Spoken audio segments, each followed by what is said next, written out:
Streaming on clickorlando.com and broadcasting live. You're watching News 6 at 5. Good morning, and dare I say it, happy Artemis launch day. We are live at Kennedy Space Center. We are in the final countdown to along the coast for this historic Artemis 2 launch around the moon. I'm Lauren Melendez. I'm live here at the Space Center. I'll be holding it down for you all morning, bringing you extended coverage ahead of this historic liftoff. And many are already camped out looking to witness history in person. I'm Mark Lehman, live in Titusville. The warning from county leaders this morning when it comes to big crowds. And those crowds are going to be expecting a pretty nice day. Right now, we're about an 80% go for launch. Later on this afternoon, we'll be pinpointing the timing on the launch pad, of course, across Central Florida in minutes. From the classroom to a jail cell, what a former local teacher is accused of doing with a 13-year-old that led to his arrest. And the pain at the pump only getting worse. The new update on gas prices overnight, all as President Trump prepares to address the nation about the war in Iran. Good morning on your Wednesday. It is 5 a.m. I'm Louis Bolden. And I'm Lauren Melendez, live here at Kennedy Space Center. Louis, you're slacking. Our photographer, Daniel Macaluso, just said you should have been out here with me, but we do know you have to hold it down in the newsroom.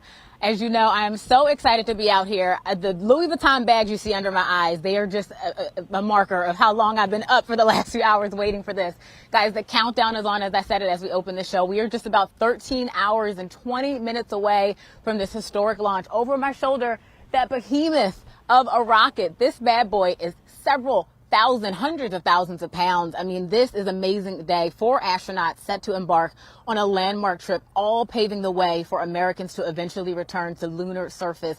This morning, of course, you know we've got live team coverage for you. Your Cape Canaveral community correspondent, James Farvero.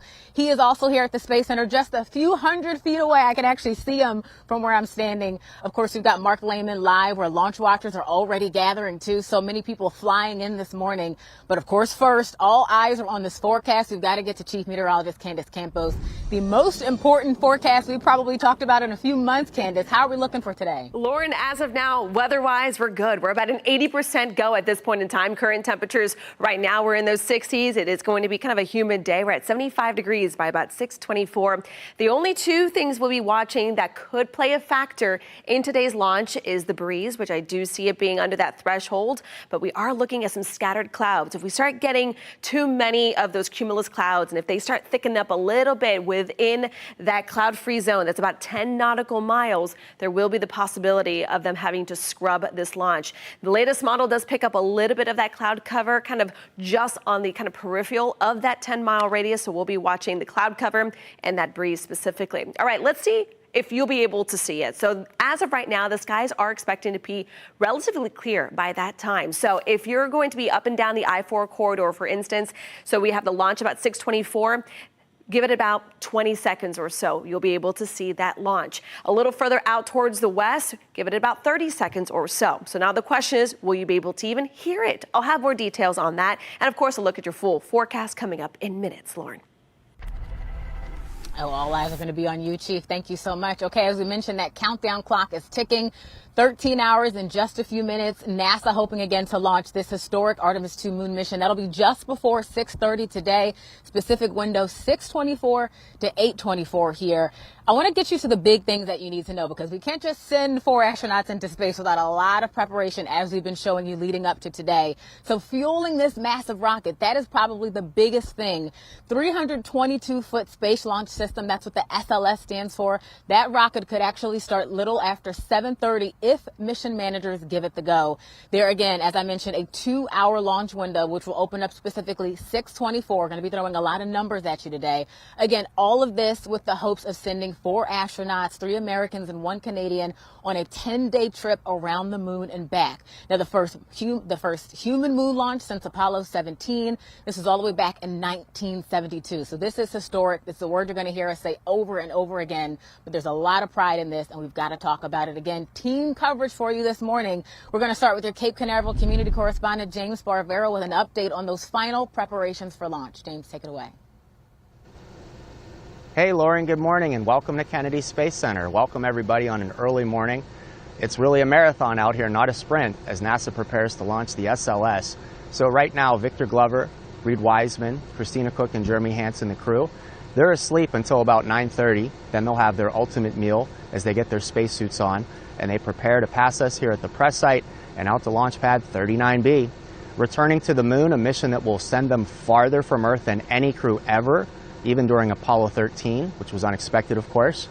And doing so, NASA's talking a lot how this is really a long time coming. Take a listen to NASA Administrator Jared Isaacman. We're fulfilling a promise that began more than 35 years ago for America's return to the moon as a stepping stone for all the things that we are going to do farther out into our solar system, like someday American astronauts planting the stars and stripes on Mars. So you're doing it for the scientific potential, the economic potential. And of course, a race with the nation's new adversary in space, China. So NASA says if Artemis 2 can pave the way, the lunar landing mission following up on Artemis 4, that could happen as soon as 2 years from now, Lauren. All right, James, thank you so much for that coverage. I'm excited as really thousands of people are. We actually know a lot of them flew in last night, days before, some even extending their vacation to be here. I actually talked to a guy who a few weeks ago spent his whole spring break here. He bought a ticket from California. That trip was foiled, just to show you how much excitement there is mounting about this. So let's send it over to Mark Lehman live at Space U Park. He is talking to some people who have been camped out all night waiting for this very day. So Mark, who have you met so far? How many people are lined up? Maybe they got the sleeping bags out there. Set the scene for us. Well, I can tell you we spoke with a few people who changed their plans knowing this could be their only chance to witness this historic launch. Out here in Titusville, we're seeing some tents, a lot of chairs and people here lined up along the Indian River. And that's because right across the water is a perfect view of the 322-foot tall rocket set to take 4 astronauts on a trip around the moon. Now, a lot of popular viewing spots along the Space Coast are beginning to fill up with people looking to secure their spot for today's Artemis 2 launch. Over in Jetty Park at Port Canaveral, campers are already in place with a front row view. People we spoke with say they're thankful to have gotten a reservation at the high demand campsite. Now, one man visiting from New Hampshire telling us he's seen launches before, but never with astronauts on board. This is huge. This is, to me, is history. Watching this, if these astronauts go up and do what they're going to do, it's going to be just awesome. Unbelievably lucky to be here. And for other people who haven't seen it, take a trip down and see it. With the demand to watch the launch, day passes for parking at Jetty Park are sold out, and annual pass holders are not guaranteed entry. Lots will remain open until capacity is reached. Now, Brevard County also put out some advisories. The Amex Brewer Bridge in Titusville may close to traffic before launch and will be shut down 1 hour after to allow people to cross safely. Parking on the side of highways and causeways is prohibited, and once the launch is completed, traffic will be funneled east on State Road 528 to A1A and then to State Road 520. And as for the situation out at popular viewing spots like this one, things are only expected to get more and more crowded throughout the day, with traffic being an issue as well. All of this leading up to that launch time, which for now is set for 6:24 this evening. For now, reporting live in Titusville, Mark Lehman, News 6. All right, Mark, thank you for setting that scene. Look, we kind of can't talk about this historic mission without the people who are actually going to be manning this massive SLS rocket. So let's get you a look at this historic crew who are going to be launching hopefully in just a few hours. We want to start with the first woman to orbit the moon, Christina Cook. She's been someone we talked about for weeks here, especially as we just wrapped up Women's History Month. She is the first woman again to orbit the moon for this mission. We also have to talk about Victor Glover. He is the pilot. He's from California. He will be the first black man to fly around the moon. And then Canadian Space Agency astronaut Jeremy Hansen. He's going to make history as the first for his country. Also, the crew includes the very own Commander Reed Wiseman, who served as NASA's chief astronaut. So we have 4 incredible human beings who just have these amazing scientific brains, but we have to also think about the camaraderie that they've built to be able to man this rocket and be able to go out there with so many unknowns. Of course, you know, you can count on News 6. We are going to be bringing you coverage all morning long. I'm going to be camped out here all day. We're going to be talking about this live on air. We have coverage on our stream. Our live team coverage will actually begin at 2 o'clock this afternoon as well. We'll have a brand new special for you on News 6 Plus and clickorlando.com. Of course, we'll have much more throughout the morning from Kennedy Space Center. Again, like I said, I'm going to go hydrate because I'm going to be doing a lot of talking. But again, I'm live out here at the Kennedy Space Center. I'm Lauren Melendez. Lewis, I'm going to bring it back to you. Well, Lauren, I am so far enjoying your reporting and looking forward to you updating us and walking us through this step by step this morning. We'll check back in a little bit later. And we're following breaking news overnight in Orlando, where police are investigating a shooting. It happened just before 1 this morning on South Ivy Lane, right near Carter Street. Police confirm at least one person was shot. We don't have any word on their condition or possible suspects. As soon as we get any updates, we will let you know. Right now, a former Seminole County teacher is locked up and facing charges accused of having a sexual relationship with a 13-year-old. According to a police report, Daniel Lelieve used his position as the girl's teacher at Tuscaloosa Middle School to spend time alone with her and even dated the girl's mother to get closer to the teen. Investigators say it all led up to Lelieve sexually battering the girl. He is currently being held without bond. In just a matter of hours, President Trump is set to deliver a primetime address for what is being called an important update on Iran. It comes after the president told reporters yesterday that his administration is continuing negotiations and could possibly end the war in the next few weeks. Now, it's possible that we'll make a deal before that, because we'll hit bridges, and we've hit some. We'll hit some bridges. We've got a couple of nice bridges in mind. But if they come to the table, that'll be good. The president's speech tonight comes as gas prices in the U.S. climbed to more than $4 a gallon this week, marking the first time they've been that high in nearly 4 years. According to new numbers released overnight by AAA, the average price for regular in the country is $4.06 a gallon. That's up 4 cents from yesterday. Here in Florida, the average is $4.22 a gallon, $1.33 higher than a month ago when prices were $2.89 a gallon. And it is 5:11 a.m. Still to come on the morning news, rezoning in Central Florida's largest school district. Ahead, the plans being discussed in Orange County that will lead to hundreds of students switching schools. But first, we'll go back out to Lauren Melendez live at the Kennedy Space Center and take a look at the impacts the mission will have on the crew's health. Candace? And if you're planning on maybe enjoying a beach day while also waiting for Artemis 2 to launch, we are looking at a pretty nice beach day. Just beware, red flags will be flying. High-end risk of rip currents remains in place. We'll have more details on what you can expect hour by hour for today coming up in minutes. And the roadways this morning perfectly fine. No major issues. Construction mildly lingering out there, but we are in the clear. Here's a look at your drive times.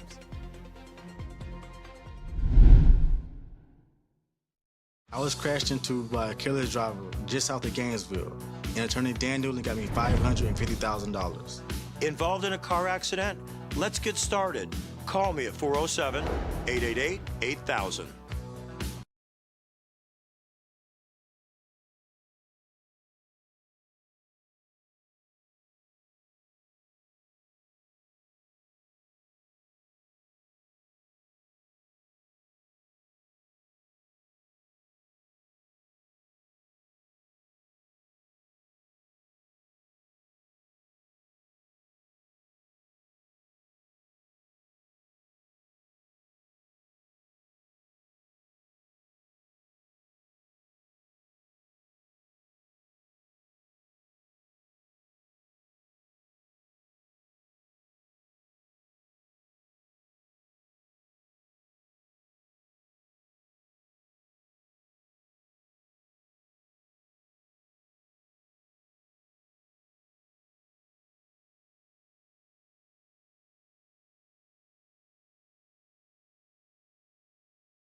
Hey there, welcome back. It is 5:15 on your Wednesday. I'm Lauren Melendez, live here at the Kennedy Space Center. It is still a go, 13 hours and some change until that historic Artemis 2 mission around the moon is expected to launch.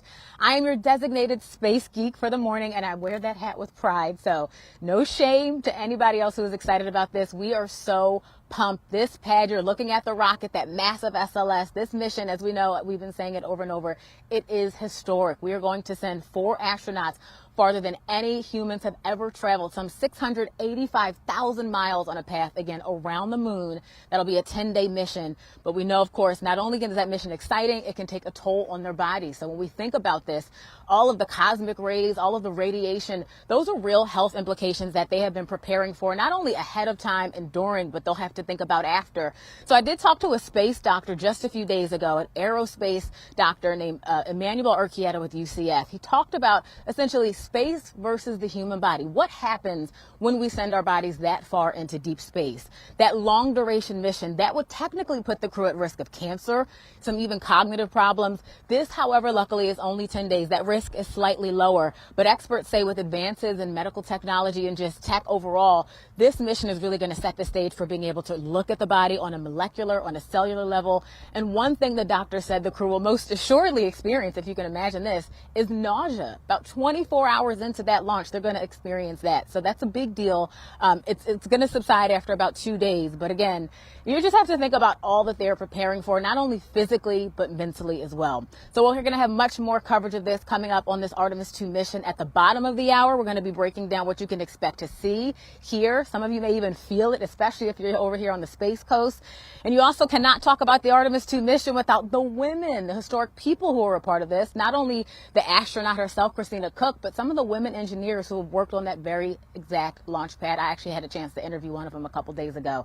So we're bringing that to you all morning long. For now, I'm going to hydrate, like I said. I'm going to stick it right here at the Kennedy Space Center. Lewis, I'll send it back to you in the studio. Go, Lauren. Stay hydrated. You got to pace yourself out there. Thank you. Well, the Orange County School Board is taking a closer look at a rezoning plan that could impact hundreds of students next year. The move comes after the district voted to close 7 schools due to low enrollment. Now they are working to balance enrollment by shifting students from their current schools to new ones. It's called targeted rezoning. Under the plan, Orange Center Charter could move 213 students across 3 schools, and Winding Meadows Zone could move 108 kids. Leaders say the plan is still in the very early stages and nothing is final yet. Parents can still weigh in with a district survey until April 14th, and we have posted a link on clickorlando.com. And let's check back in with Chief Meteorologist Candace Campos. And Candace, it is a big day. We're looking forward to that launch. Is the weather going to cooperate? And also the great news about it, it's around that 6:24. So maybe if you have to work or whatnot, you can get home in time. The kids can get out of school. So it certainly can be a moment where many folks could even catch a glimpse of it, or at least kind of the tail end of it as we head into the afternoon and evening hours. So something we'll be watching very closely. All right, as of right now, though, for the Artemis 2 launch, 45th Weather Squadron, they're giving it an 80% chance of go. It is going to be a breezy day if you are going to be camping out there along our coastline waiting for that launch. Now, as we head into the rest of the afternoon, I do see us staying mostly dry, so that's certainly some good news. But then on Thursday, we're going to see a couple more scattered showers in play. It will be staying warm. Highs are going to be still in those mid-80s, and that's exactly how we'll continue the forecast even into your Easter weekend. All right, let's look at the radar. The radar sweeps are going around, really not picking up any rain whatsoever. We, of course, are going to be zooming in right here along the Cape all day as we're going to be watching for the possibility of any spotty showers. We need to keep the skies clear at about a 10 nautical mile around the launch pad. So that is something that we're going to be watching, especially as we get close to that 6:24 hour there.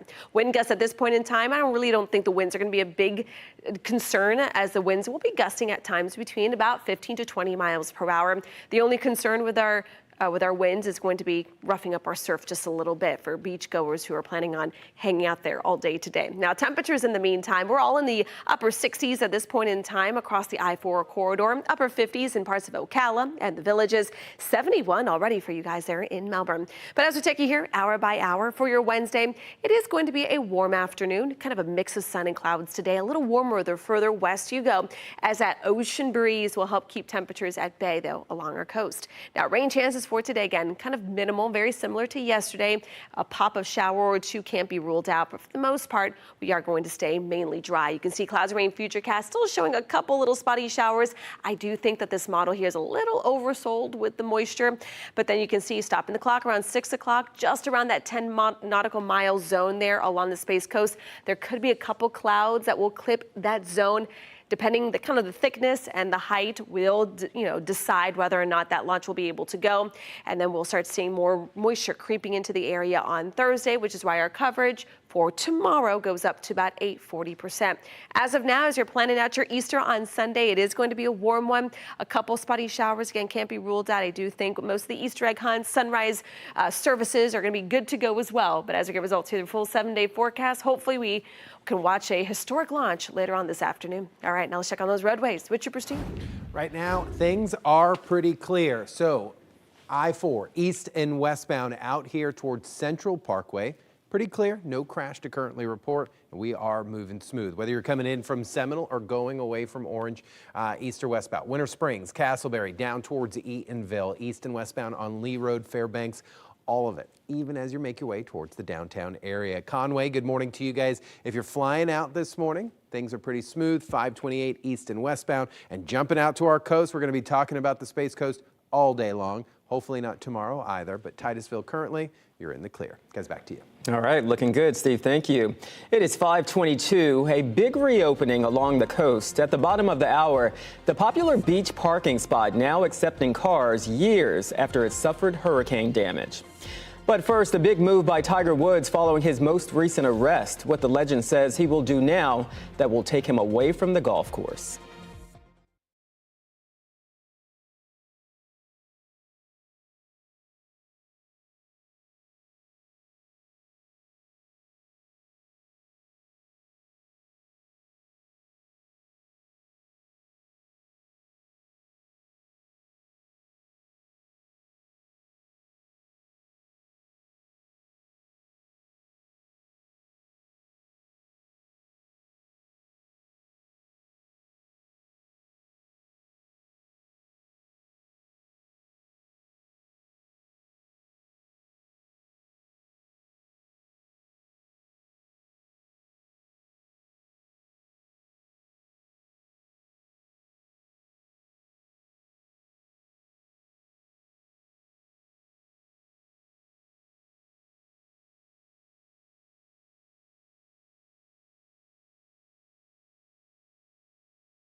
Welcome back. New developments surrounding Tiger Woods. The golf legend says he'll be stepping away for a period of time to seek treatment after his DUI arrest in South Florida last week.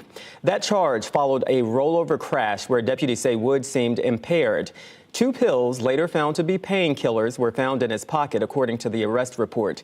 This is not Woods' first DUI. If this goes to trial, Tiger Woods' past DUI and any previous accidents will not come into evidence.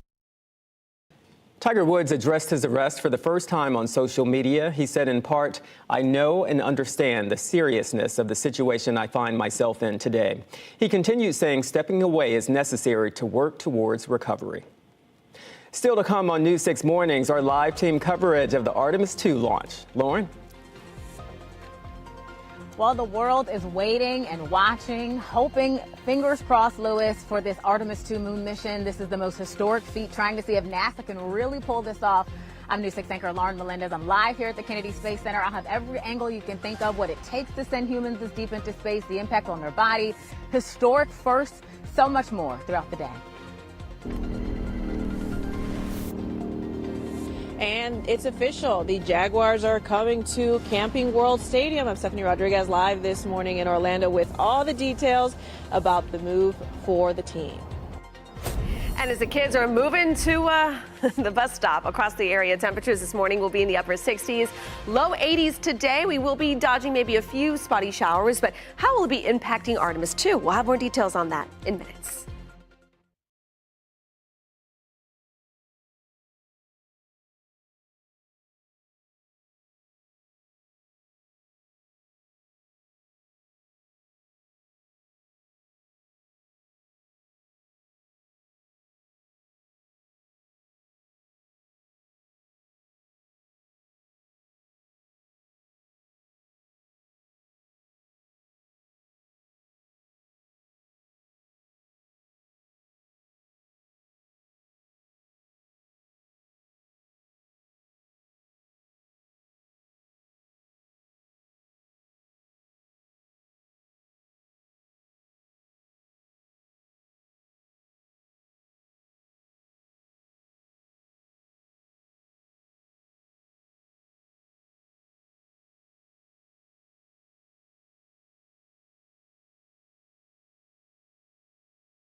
Streaming on clickorlando.com and broadcasting live. You're watching News 6.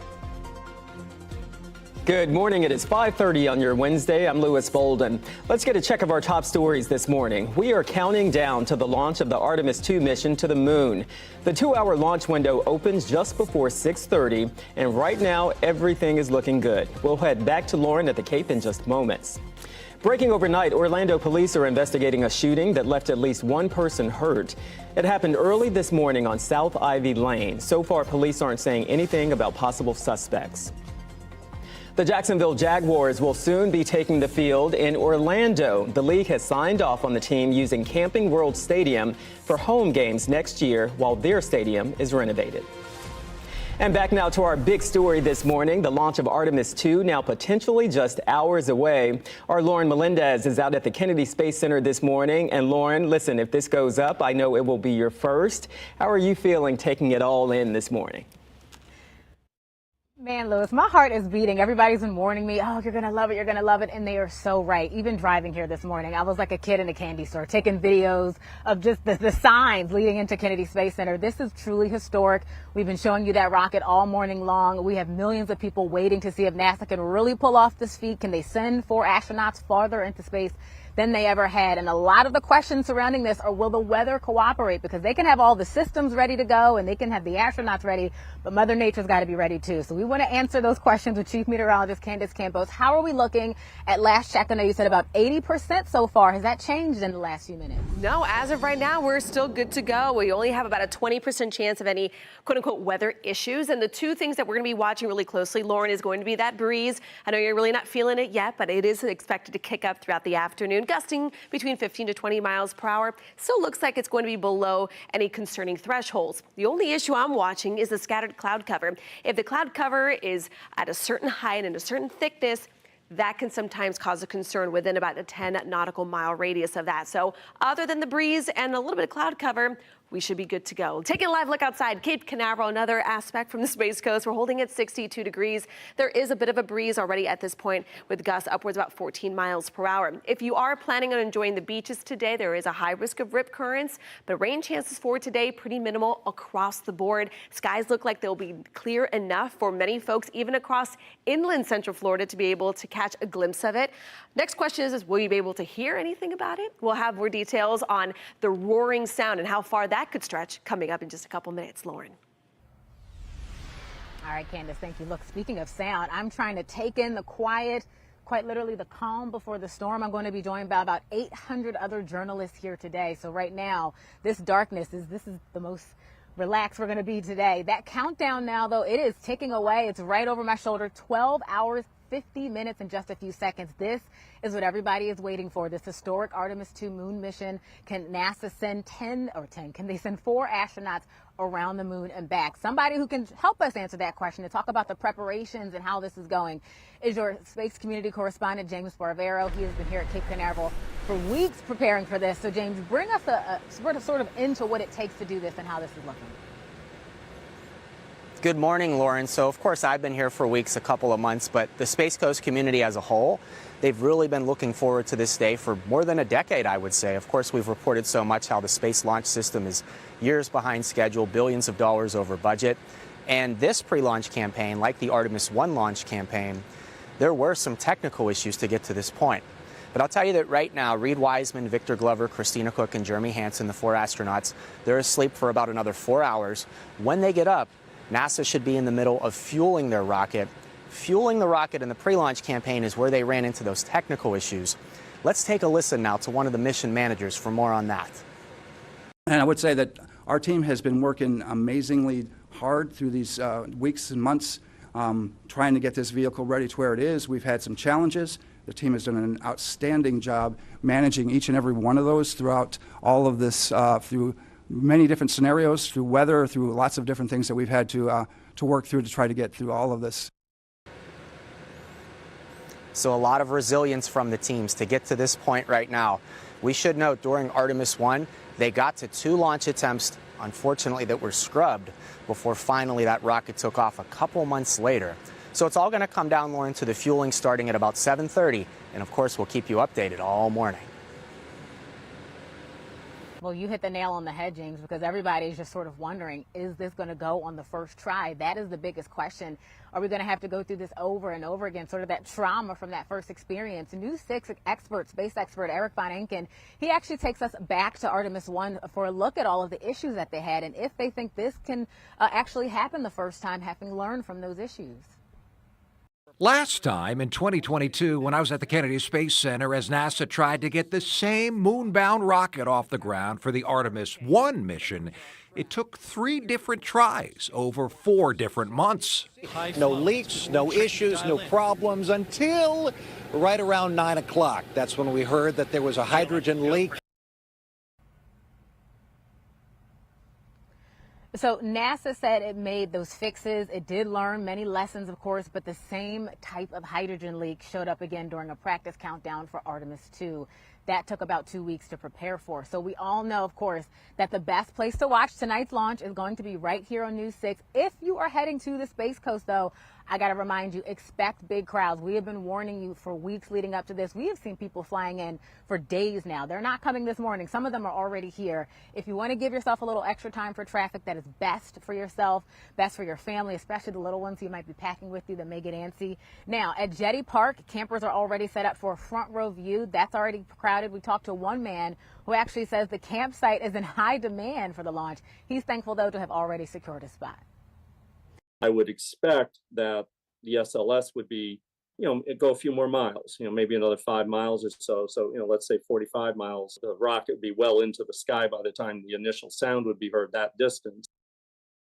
Mile range, however, that will put you as far as the countdown toward downtown Orlando. We're talking about DeBerry, parts of Orange City, St. Cloud, Daytona Beach. You're going to hear this thing from miles away, upwards of maybe 45-mile distance, again, as I just mentioned. That is depending on the wind and some other noise factors around you. I want to get you a look at a map, though. We've got this comprehensive map for you that NASA shared yesterday of when you should, sort of essentially look up and catch a chance to actually see this rocket. Looks like much of Florida is really going to have a little bit, even a little bit of Georgia, I should say. We'll have a shot to see this historic launch. If you're trying to hear it from maybe even farther inland, a clear line of sight and quieter spots, that could always make a difference. So you just have to choose wisely. There's been a lot of research put into this. The 2-hour launch window opened just before 6:30 tonight. Again, I want to remind you, around 6:24, and of course, a whole lot has to happen first. We've got so much more ahead here from the Cape on News 6 Mornings, including a look at the trailblazing women that are making this all happen. Ginger Gadsden's going to have a story about that. Also, our team coverage is going to begin at 2 o'clock this afternoon. News 6 Plus and clickorlando.com. I'm going to hold it down out here at Kennedy Space Center for now. I'm Lauren Melendez. All right, Lauren, thank you. We're going to check back in a little bit later, but first we're going to get to some other news. The Jacksonville Jaguars are coming to Orlando in 2027. The team will play at Camping World Stadium while Jacksonville Stadium is being renovated. It is a move that has been in the making for quite a while now, and the NFL has made it official. News 6's Stephanie Rodriguez is live at Camping World Stadium with those details. And Steph, this is a big deal for Orlando. Yes, Lewis, it absolutely is. This is an opportunity for the City of Beautiful to prove that it can handle NFL games, and it comes as leaders work to market the city as a sports destination. Orlando is going to be an NFL city for one season. The NFL voted unanimously to move the Jags here for 2027. One word, awesome. We've been working on this for a while to bring a regular season game of either the Bucs or the Jags, and now we have not just one, but a whole season's worth in 27. The team will call Orlando home while its field, Everbank Stadium, undergoes a $1 billion renovation. The team will play home games at Camping World Stadium, which itself is undergoing a $400 million facelift to add more seats, premium suites, and give it a new metallic exterior. That work is expected to be done in time for the Jags' big move. Orlando leaders helped make the city a frontrunner with a $10 million sports incentive package in hopes of getting the Jaguars and more NFL games in the future. So Orlando, we need to make sure we have a sold-out stadium for every one of these home games and bring that Orlando energy to root for the Jags. So if you're wondering, the Jags' partial home schedule in 2027 includes games with the Buccaneers, the Dolphins, and the Bills. Reporting live at Camping World Stadium, Stephanie Rodriguez, News 6. All right, Stephanie, thank you. It is 5:39. The attorney representing suspended Osceola County Sheriff Marcus Lopez is allowed to stay. Still to come, what happened in court after the state said there was a conflict of interest. And here's another live look of Artemis 2 as we continue our coverage of the historic planned launch. Lauren is back after the break to show us the trailblazing women that are making the mission possible. Candace? Love that nostalgic orange there on the rocket. Let's talk rain chances for today, down to only 20%. Great news there. But we are increasing our coverage as we head into Thursday. We'll be pinpointing the rain, the clouds, and of course, a lot of rocket launch forecasts coming up in minutes. And things are looking pretty good out on our roadways. 528 out by Orlando International. No issues this morning. If you're waking up with us early, headed out to the coast eastbound, all clear. This portion of the news is sponsored by Gibson Truck World.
Welcome back. It is 5:45. The lead attorney for suspended Osceola County Sheriff Marcus Lopez will stay on his defense team.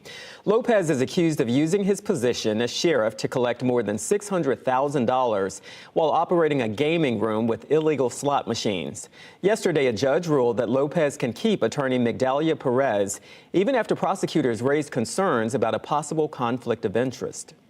I'm going to find that Mr. Lopez has voluntarily and knowingly waived any potential conflict with Ms. Perez.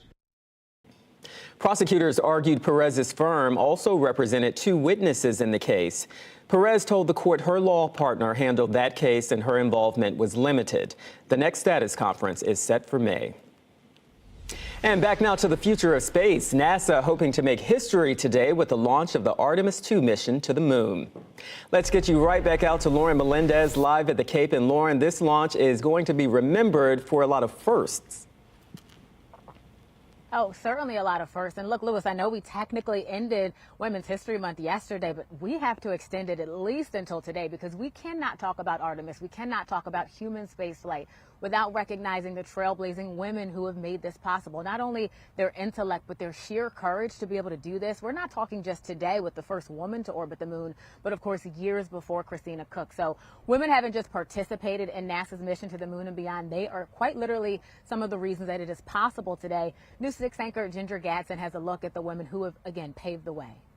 We have liftoff. Before astronauts ever left Earth, there were women behind the math that got them to space. What do you guys do for NASA? Calculate your launch and landing site. Their work so vital, there was even a hit movie in 2016 about it. There are quite a few women working in the space program. Hidden Figures prominently featured the work of Katherine Johnson, whose critical calculations helped map the path for Apollo 11, ensuring astronauts could land on the moon and return safely home. Main engine start. It would take decades before women were even allowed to fly. Liftoff of STS-7 and America's first woman astronaut. In 1983, Sally Ride became the first American woman in space, a physicist who shattered expectations aboard the Space Shuttle Challenger. Roger your roll, Challenger. She once said weightlessness is the great equalizer. In 1995, a new milestone. Eileen Collins became the first woman to command a space shuttle mission. Liftoff of Space Shuttle Discovery. Taking the controls of Discovery and making history.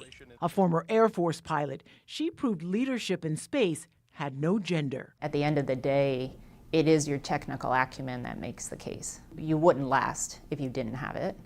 And women have definitely showed not only the capability, but the sustaining power. Today, women are not just participating, they are leading. Why is this moment important? Yeah, representation matters. Ginger Gadsden, News 6. Phenomenal reporting there from another phenomenal woman on our News 6 team. That doctor also told Ginger really that, look, we have to celebrate women because they fought so long for equality in space, but also she hopes, like many of the women we've been talking to leading up to this series, leading up to today, she hopes that women in space, women in STEM, this will be normalized, right? We won't celebrate it as an anomaly, but we'll just celebrate it because it simply exists. So with that, we're going to send it back to you, Lewis. I didn't mean to just, give men the cold shoulder. We do love you, but we also have a phenomenal chief meteorologist who's been tracking our forecast all morning too. So between you or her, I can't pick a favorite today, but we're going to lean on Candace. Well, thank you for showing the guys some love. We appreciate that. All right, Lauren, we'll check back in. Yeah, it's just amazing. It's amazing to see all the history and kind of breaking it down the way she did, and then obviously speaking with her there here at our studios. It's just, really a culmination of just so much work over the last several decades. Yeah, I agree with you about the history. It's fun watching all of those stories and seeing how far we've come. It's great, and you know what? And I bet a lot of students are going to be learning a lot about this today. I've heard a lot of teachers trying to incorporate some of that into their agendas for this Wednesday. All right, speaking of the agenda, what do we have on the agenda for today? Breezy conditions for folks enjoying the coastline today. I know a lot of folks, as you saw there with Mark Lehman, a lot of people already camped out, and it's going to be a breezy day. If you are enjoying the beaches, by the way, just make sure to play it safe. High risk of rip currents remains in place.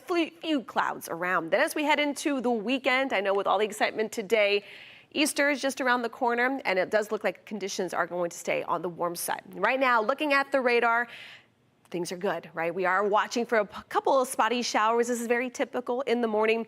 Most of any rain that we would see today is going to be pushing further inland into the afternoon, so rain is not going to be a concern. I do want to show you here clouds and rain over the next couple of hours leading to that 6 o'clock launch window. You can see this is the zone here in that red circle. It's about 10 nautical miles that we need to be relatively cloud-free when it comes to those cumulus clouds, because they can pack moisture, they can pack a little bit of an electrical field. So those are one of the many things that they will be watching very closely as we, of course, gear up towards that 6:24 launch time. I had a couple people ask me, will I hear anything? There are no official sonic booms from this launch because we are not watching for the booster to come back down to Earth, but you might be able to hear the roar, kind of that feeling of the old shuttle era, right?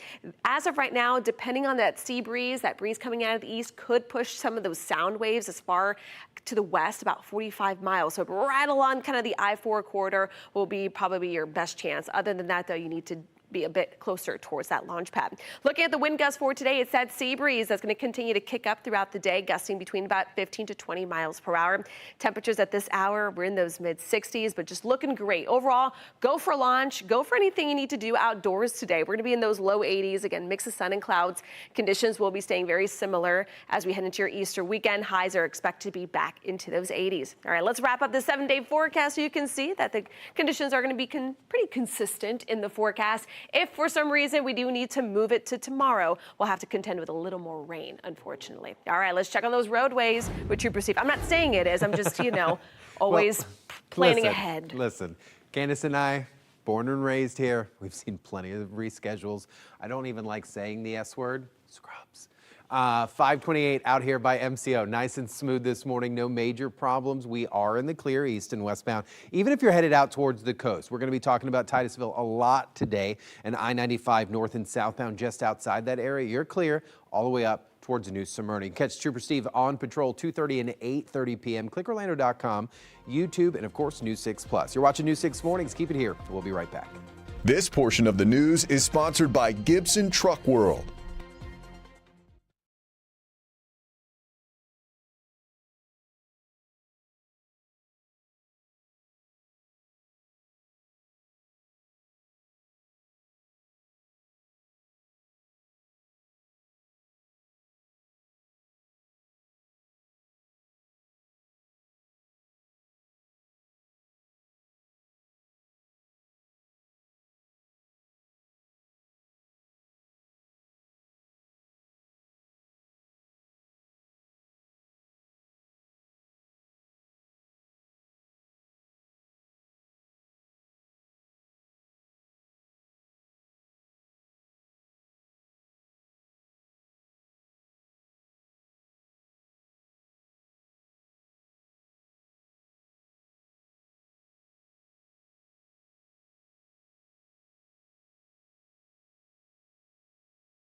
One of Volusia County's most popular beach parks is back open years after it was badly damaged by Hurricanes Ian and Nicole. Frank Rendon Park in Daytona Beach Shores reopened yesterday. Storm surge from the two storms took out the seawall and damaged much of the park all the way up to the parking lot. The county says it has now built a new seawall and stronger rock retaining wall to help protect from future storms. And a reminder for visitors, this is a county lot, so parking here now costs $20 under the paid beach parking program. It is 5:55. Still to come on News 6 Mornings, our live team coverage of the Artemis 2 launch. Lauren? Well, from fuel leaks to false starts, NASA engineers have worked on every single part of this rocket. Now it is up to Mother Nature and those four incredible human beings. Can they pull this off and send humans farther into space than they ever have before? All eyes are watching. We are watching. We'll be bringing you angles from every single idea or any potential angle you can think of. Mark, we'll get to you. The excitement is building out here in Titusville as people are already securing their spots for prime viewing of this launch. Coming up, the message from Brevard County leaders for anyone planning to watch the historic liftoff. Candace? Oh, it's going to be a jammed-packed Space Coast today. And the good news is I think Mother Nature is going to cooperate, especially today. Coverage of rain only at 20%. We'll have more details on the rain chances and the cloud concern that possibly could impact the launch coming up in minutes. And don't park on the side of the road. It's going to be up in the sky. Listen, things are clear. If you're headed out towards Brevard throughout the morning, we'll be watching the roadways. Lewis. You're watching News 6 Mornings. We'll be back in just a moment.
Streaming on clickorlando.com and broadcasting live.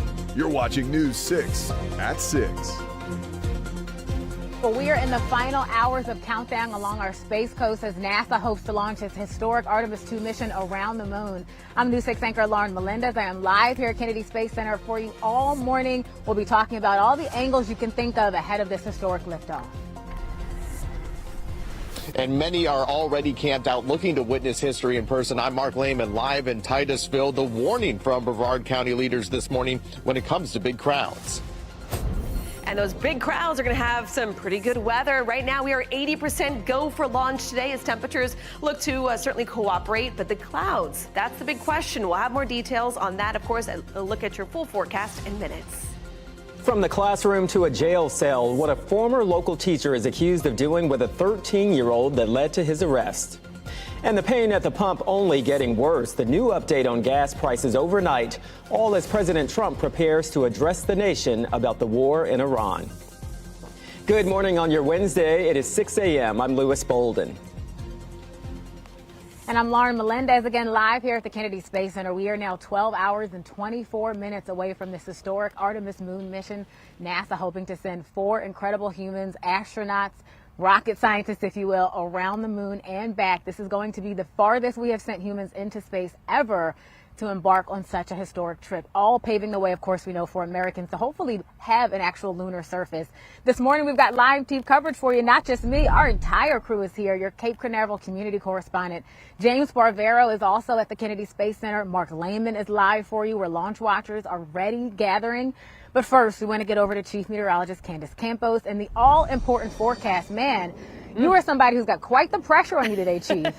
I mean, at this point in time, this is a pretty good weather setup. I think probably the best we've had so far this week. So right now, the planning is good. We're at 80% go. That's not my number.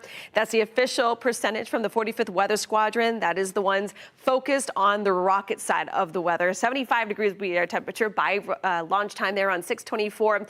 We will have a breeze in place, making it feel nice and comfortable. I don't see the breeze being an issue for today's launch. It's the cloud cover. That's that one little pesky concern, as if we get any real kind of widespread cumulus clouds around that 10 nautical mile zone where it should be relatively free, this could cause an issue. Other than that, it's not rain related, it's just cloud related. Speaking of clouds, I do think that we'll be clear enough for some folks even as far inland as Orlando to be able to spot that rocket later on this evening. We'll have more details on the timing of when you could see it, as well as when maybe you could hear it, coming up in just a little bit. That's going to be fun. All right, Chief, thank you. So that countdown clock is ticking, as we mentioned. We're just 12 hours, 21 minutes, and 27 seconds. I don't actually have to count. I'm cheating because it's right over my shoulder. But this is incredible because that is the amount of time that we just have to wait to see if this thing really goes. The launch window just before 6:30 this evening. So if you're still waking up, pouring the coffee, wiping the eyes, don't worry. We got you covered until then. Here are some big things you need to know, though, because there's been a lot of preparation, not only for today, but for after and, of course, leading up to it.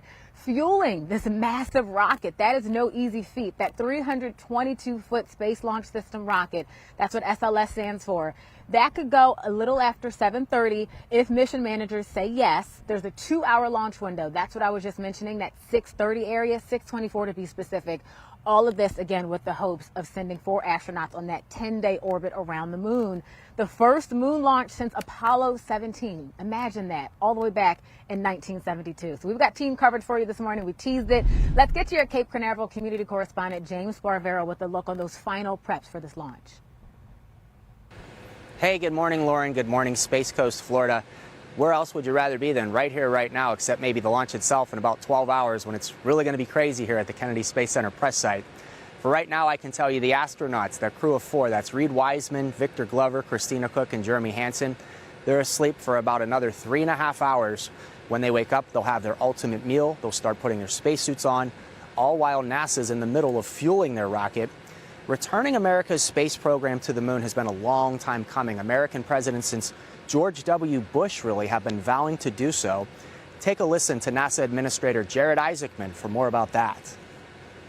We're fulfilling a promise that began more than 35 years ago for America's return to the moon as a stepping stone for all the things that we are going to do farther out into our solar system, like someday American astronauts planting the stars and stripes on Mars. So you're doing it for the scientific potential, the economic potential. And in a race, of course, to beat the nation's new adversary in space, that would be China.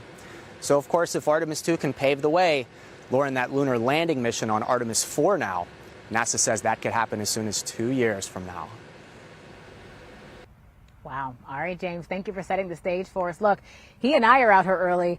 We're not alone. We have a lot of friends who are joining us, not only other journalists who are going to be here shortly. I'm starting to see this parking lot fill up, but hundreds, thousands of people who have been camping out overnight, who have some even extended their vacation just for the possibility of being able to watch this historic mission take off. We want to get to Mark Lehman. News 6's Mark Lehman live at Space U Park. That's another area where people are already preparing. They've been out there all night and they're going to be there all morning, Mark. Yeah, and we spoke with a few families who actually changed their plans knowing this could be their only chance to witness this historic launch. Out here in Titusville, we're seeing some tents, a lot of chairs and people here lined up along the Indian River, and that's because right across the water is a perfect view of the 322-foot tall rocket set to take 4 astronauts on a trip around the moon. A lot of popular viewing spots along the Space Coast are beginning to fill up with people looking to secure their spot for today's Artemis II launch over in Jetty Park at Port Canaveral. Campers are already in place with a front row view. Now, people we spoke with say they're thankful to have gotten a reservation at the high demand campsite. One man visiting from New Hampshire telling us he's seen launches before, but never with astronauts on board. This is huge. This is, to me, is history. Watching this, if these astronauts go up and do what they're going to do, it's going to be just awesome. Unbelievably lucky to be here, and for other people who haven't seen it, take a trip down and see it.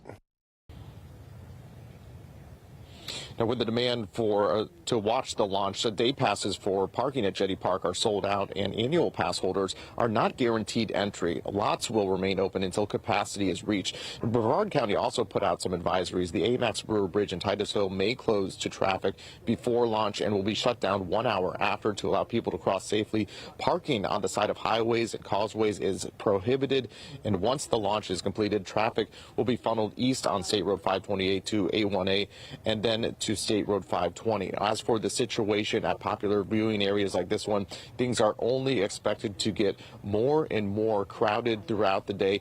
Traffic will be an issue as well, and all this is leading up to that launch time, which is set for 6:24 this evening. For now, reporting live in Titusville, Mark Lehman, News 6. All right, Mark, thank you so much. Look, it's not just the mission that's historic. We have to talk about the people. I don't know about you guys, but every time we show those promos of them suited up, I start fangirling because they look so incredible, and quite simply because they are. So let's talk about the first woman to orbit the moon, Miss Christina Cook. She's incredible. We profiled her. We told you a little bit about her story. She has been with NASA for quite some time now. Christina is a specialist, and again, the first woman to mark this historic feat. Mission pilot Victor Glover, he will become the first black man to fly around the moon. And then we have to talk about Canadian Space Agency astronaut Jeremy Hansen. That is going to be a first for his country. And of course, this crew also includes Commander Reed Wiseman. He served as NASA's chief astronaut. So, now, when people think about NASA, they have a lot of questions, right? We're on the excited end. There's a whole another group of folks that are like, why are we doing this? Why are we spending so much money? How are we going to make this happen after years of delays? Going back to the moon, this is something that has been decades in the making, let alone billions, as I mentioned. News 6 anchor Matt Austin, he actually spoke to the senior space editor for ARS Technica, who may have summed it up best in terms of why we have to do this. The future of this country and other countries around the world actually is tied up in outer space. So I would just ask, your viewers is if in the 2030s you see Chinese astronauts sort of developing facilities on the surface of the moon, is that something that they would be comfortable with? Would we as a nation be comfortable with? So I want to get you to a number that might have your jaw on the floor. Wait till you hear this. According to NASA's Office of Inspector General, total spending on Artemis reached $93 billion from 2012 all the way to 2025. So that's just some perspective for you. This certainly is not cheap. But again, we're going to talk about all of the historic first, the money, of course, the time, the resources, and our extended coverage, which we will have for you throughout the day. You can count on News 6 for the Artemis II launch coverage. Our live coverage is going to begin at 2 o'clock this afternoon on News 6 Plus and clickorlando.com. And of course, we're going to have so much more throughout the morning from Kennedy Space Center. For now, I'm going to send it back to you, Lewis. I'm doing the heavy lifting. Come on, buddy. Yes, you are. Yes, you are. And I'm enjoying it so much. Seeing people line up and park hours and hours in advance, it just goes to show you how much this means to people. Lauren, we're going to check back in with you a little bit later on. Exactly. And we're following breaking news overnight in Orlando, where police are investigating a shooting. It happened just before 1 this morning on South Ivy Lane, right near Carter Street. Police confirm at least one person was shot. We don't have any word on their condition, though, or any possible suspects. As soon as we get any updates, we will let you know. Right now, a former Seminole County teacher is locked up and facing charges accused of having a sexual relationship with a 13-year-old. According to a police report, Daniel Lelieve used his position as the girl's teacher at Tuscaloosa Middle School to spend time alone with her and even dated the girl's mother to get closer to the teen. Investigators say it all led up to Lelieve sexually battering the girl. He is currently being held without bond. In just a matter of hours, President Trump is set to deliver a primetime address for what is being called an important update on Iran. It comes after the president told reporters yesterday that his administration is continuing negotiations and could possibly end the war in the next few weeks. Now, it's possible that we'll make a deal before that, because we'll hit bridges, and we've hit some. We'll hit some bridges. We've got a couple of nice bridges in mind. But if they come to the table, that'll be good. The president's speech tonight comes as gas prices in the U.S. climbed to more than $4 a gallon this week, marking the first time they've been that high in nearly 4 years. According to new numbers released overnight by AAA, the average price for regular in the country is $4.06 a gallon. That is up 4 cents from yesterday. Here in Florida, the average is $4.22 a gallon, $1.33 higher than a month ago when prices were $2.89 a gallon. All right, it is 6:11 a.m. Still to come on News 6 Mornings, rezoning in Central Florida's largest school district. Ahead, the plans being discussed in Orange County that will lead to hundreds of students switching schools. But first, we'll go back out to Lauren Melendez live at the Kennedy Space Center and take a look at the impacts the mission will have on the crew's health. Candace?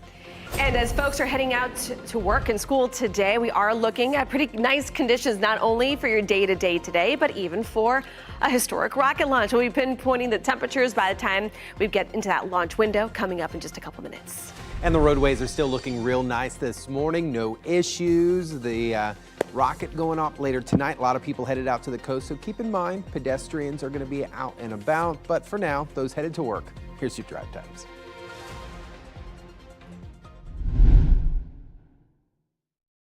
I was involved in a car accident, called attorney Dan Newland. His team was outstanding. At the end of my case, Dan got me $800,000. Involved in a car accident? Call me at 407-888-8000.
Welcome back to News 6 at 6:15. You are at Kennedy Space Center live ahead of this much anticipated Artemis 2 launch, which is still a go for tonight. You are looking live at that massive SLS rocket on the launch pad. Now, of course, this mission is a historic one. NASA trying to pull off a feat that they have never done before, sending 4 astronauts deeper into space than they ever have, some 685,000 miles, I should say, on a path around the moon and back. And this, of course, not only does it have a feat up here, it has a feat inside, right? Our bodies, we're talking about on a cellular and molecular level. So I had an opportunity to talk to an aerospace doctor. He's with UCF, Emmanuel Urquieta, who had some fascinating things to share about what this actually does to the human body. He says especially on long duration trips, if you're heading toward the moon, that could have a risk of cancer, it could have a risk of cognitive problems, potentially DNA mutations. Luckily, again, this mission only 10 days. But experts say, too, the advancements in tech, that's really helped us, so they'll be able to study the impacts, especially, as I mentioned, down to a cellular level. We didn't have any genetic capabilities to do testing like we do today. We didn't have the capability to understand what are the deep changes when it comes to proteins, to hormones, to genes. So another thing that'll happen, they're not going to be putting weight on their limbs, right? Zero gravity. So for a couple of days, actually the first few, maybe 24 hours, they'll slowly start to experience bone and muscle loss, which is why you have to see them carried out on a stretcher after they splash down successfully. So we'll talk a lot more about the impact, space versus the human body. But of course, we want to make sure you know where to find everything. We're going to have much more coming up on the Artemis 2 mission. At the bottom of the hour specifically, we'll be breaking down what you can expect to see, hear, and maybe even feel during this launch. And of course, you can't talk about Artemis without talking about the women. Yes, we're still celebrating Women's History Month, even though it's April, and their crucial role on this mission. We're going to get to News 6 anchor Ginger Gatson with a preview of that later up on in the show. So for now, we're going to check back in with you in just a little while. Well, the Orange County School Board is taking a closer look at a rezoning plan that could impact hundreds of students next year. The move comes after the district voted to close 7 schools due to low enrollment. Now they are working to balance enrollment by shifting students from their current schools to new ones. It's called targeted rezoning. Now, under the plan, Orange Center Charter could move 213 students across 3 schools, and Winding Meadows Zone could move 108 kids. Leaders say the plan is still in the very early stages and nothing is final yet. Parents can weigh in with a district survey until April 14th, and we posted a link on clickorlando.com. All right, let's check in with Chief Meteorologist Candace Campos. And Candace, I heard you talking about some scattered showers here and there, but not too much to be concerned about. I do think today will be a better day than tomorrow, just because we're going to start increasing our coverage of rain just a little more for Thursday compared to your Wednesday. But as of right now, the 45th Weather Squadron giving the launch for Artemis 2 an 80% go. That's a very good chance of go, at least weather-wise. Again, there is like a list of 500 other things that need to go right at the exact same time, but at least in the weather department, things are looking okay for now. Now, again, Thursday, rain chances will start to bump up a little bit further.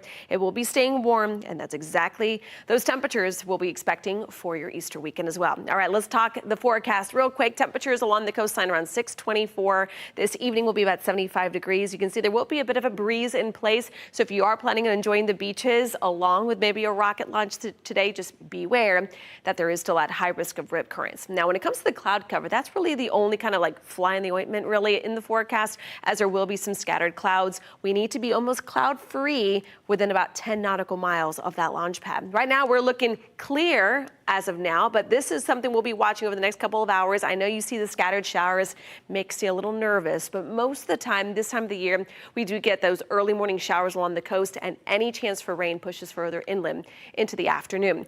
So as of right now, it does look like we will stay mostly clear, or at least enough of those clear skies to catch a quick glimpse of the rocket launch later on today. But as of right now, it does look like along I-4, you'll be able to see that rocket about, let's say, 20 seconds after launch time, about 30 seconds after that 624 launch across our far western zone. So there certainly will be a chance for you maybe to spot it. And if you are a little closer, within about 45 to about 50 miles inland, there will be an opportunity for you to actually hear it. This is not a sonic boom. This is not the typical SpaceX going up and down. This is going to be more of the thrust sound of the big roar of that rocket. So we're thinking more almost kind of like shuttle sounds, right? All right, as we look here at the wind gusts, the winds will help actually carry some of those sound waves a little further inland today. It's also going to be making conditions, again, nice and comfortable area-wide. Temperatures out the door, we are in those low 60s. Our highs today will be in those low 80s. So just a really nice day all around, whether you're out watching the rocket launch or you have some outdoor things you need to get done. But again, rain chances do go up a bit as we head into your Thursday. Now let's check on those roadways with Trooper Steve. And while you're out there this morning and tonight, be advised that when you leave that area tonight, especially over at Skyview Park, traffic's going to be detoured completely different than what you're used to. So if you're north there of Harrison Street, everyone's going north on US 1. So keep that in mind, and then you'll detour towards 46. If you are south of that area, US 1's being detoured all southbound traffic, and then you can detour towards 95 on like 528 and stuff like that. That detour will be in place for quite some time after the rocket launch put on by Titusville Police Department. So you need to make sure you're paying attention, because their goal is to make sure you're getting out smoothly. Lewis, back to you. There will be a lot of traffic. Steve, thank you. 622, a big reopening along the coast. At the bottom of the hour, the popular beach parking spot now accepting cars years after it suffered hurricane damage. But first, a big move by Tiger Woods following his most recent arrest. What the legend says he will do now that will take him away from the golf course. This portion of the news is sponsored by Orlando Health.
New developments surrounding Tiger Woods. The golf legend says he will be stepping away for a period of time to seek treatment after his DUI arrest in South Florida last week. That charge followed a rollover crash where deputies say Woods seemed impaired. 2 pills, later found to be painkillers, were found in his pocket, according to the arrest report. This is not Woods' first DUI. If this goes to trial, Tiger Woods' past DUI and any previous accidents will not come into evidence. Woods addressed his arrest for the first time on social media. He said in part, "I know and understand the seriousness of the situation I find myself in today." He continued saying stepping away is necessary to work towards recovery. Still to come on News 6 Mornings, our live team coverage of the Artemis 2 launch. Lauren? Well, waiting, watching, and wondering, can NASA plunge 4 astronauts deeper into space than they ever have before? I'm News 6 anchor Lauren Melendez. I'm live at the Kennedy Space Center. I am bringing you along with me to hopefully try and answer that question. Stephanie? In 2027, you'll be able to watch the Jacksonville Jaguars play right here at Camping World Stadium. Stephanie Rodriguez live this morning with all the details about the team's temporary move. And we are looking at a relatively dry day across Central Florida. Great news, whether it's for a rocket launch or if you got some outdoor plans, just prepare yourself as a little more rain is back into the forecast by tomorrow. We'll have more details on it all coming up in minutes. And if you're watching us this morning, maybe grabbing your lawn chairs and cooler, headed out towards Titusville a little early. I-95 looking good, State Road 50 and 528. You're watching News 6 Morning. Stay with us. We'll be right back.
Streaming on clickorlando.com and broadcasting live. You're watching News 6. Good morning. It is 6:30 on your Wednesday. I'm Lewis Bolden. Let's go ahead and get a check of our top stories. We are counting down to the launch of the Artemis 2 mission to the moon. The 2-hour launch window opens just before 6:30, and right now everything is looking good. We'll head back to Lauren at the Cape in just moments. Breaking overnight, Orlando police are investigating a shooting that left at least one person hurt. It happened early this morning on South Ivy Lane. So far, police aren't saying anything about possible suspects. The Jacksonville Jaguars will soon be taking the field in Orlando. The league has signed off on the team using Camping World Stadium for home games next year while their stadium is renovated. And back now to our big story this morning, the launch of Artemis 2 now potentially just hours away. Our Lauren Melendez is out at the Kennedy Space Center this morning. And Lauren, like I said earlier, if this goes up, this will be your first. So how are you feeling as you take it all in? Well, I know I'm excited because I haven't had a single ounce of coffee and I am ready to go. I'm just bopping and weaving all around, guys. This is truly historic. I can feel it. The excitement is mounting. People are starting to show up here, more journalists. So there's just physical energy in the air. But of course, my excitement's not going to make that rocket go up. So many stars have to align quite literally for this to work. Mother Nature being the biggest one. Good weather is going to be key for this. So let's talk about all of that with Chief Meteorologist Candace Campos. She is watching this, but Candace, you've been telling us all morning, there's an entire team that has to make sure that this is ready to go as well. Oh yeah, Lauren, the 45th Weather Squadron. I don't come up with this percentage. This is theirs, really talking about all the science behind it because they are looking at the cumulus cloud cover. They're looking at the winds, they're looking at the rain, even activity on the sun. Those are all factors that go into play, whether or not we'll be able to, how they used to call it, light the candle, right? 75 degrees will be our temperature.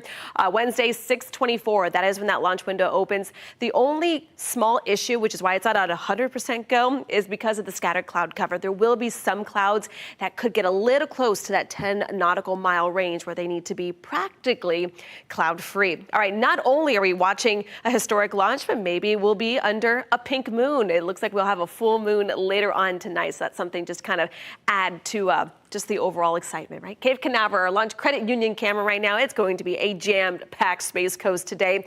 60 degrees right now. There is a bit of a breeze in place. If you are planning on enjoying maybe the beaches with a nice little cherry Artemis on top, we are looking, though, at that high risk of rip currents. We'll have more details on really timing out the clouds and the rain and a look at your Easter weekend as well coming up in just a couple minutes. Lauren.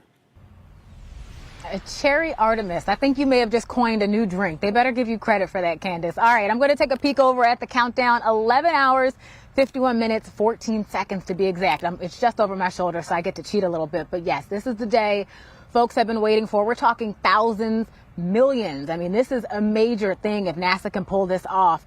I want to show you a live picture right now of that massive SLS rocket, because that's really what folks want to see. This is what our attention is on. They have done so much work on that behemoth of a machine to make sure it can go, to get 4 astronauts set on a 10-day trip around the moon and back with that launch window just opening right before 6:30.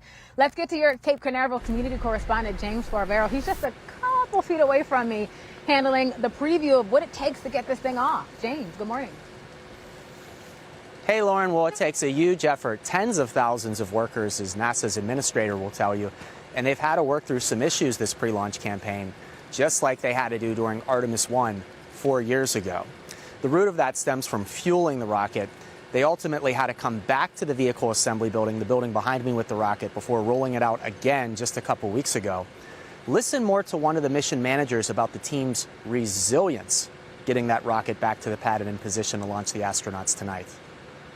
And I would say that our team has been working amazingly hard through these weeks and months trying to get this vehicle ready to where it is. We've had some challenges. The team has done an outstanding job managing each and every one of those throughout all of this, through many different scenarios, through weather, through lots of different things that we've had to work through to try to get through all of this. And right now they're in position to start fueling that rocket as soon as 7:30. It takes about 5 hours to do so.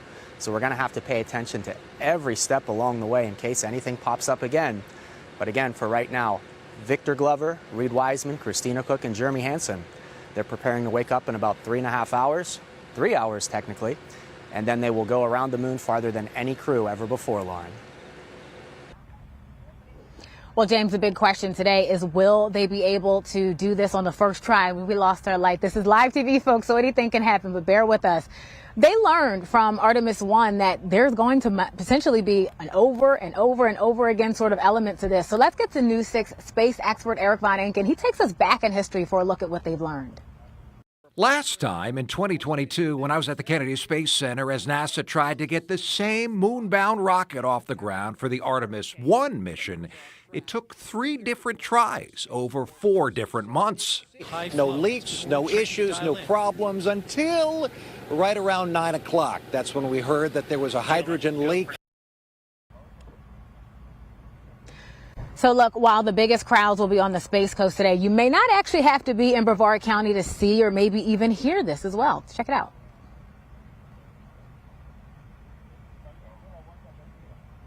I would expect that the SLS would be, go a few more miles, maybe another 5 miles or so. So, let's say 45 miles. The rocket would be well into the sky by the time the initial sound would be heard that distance.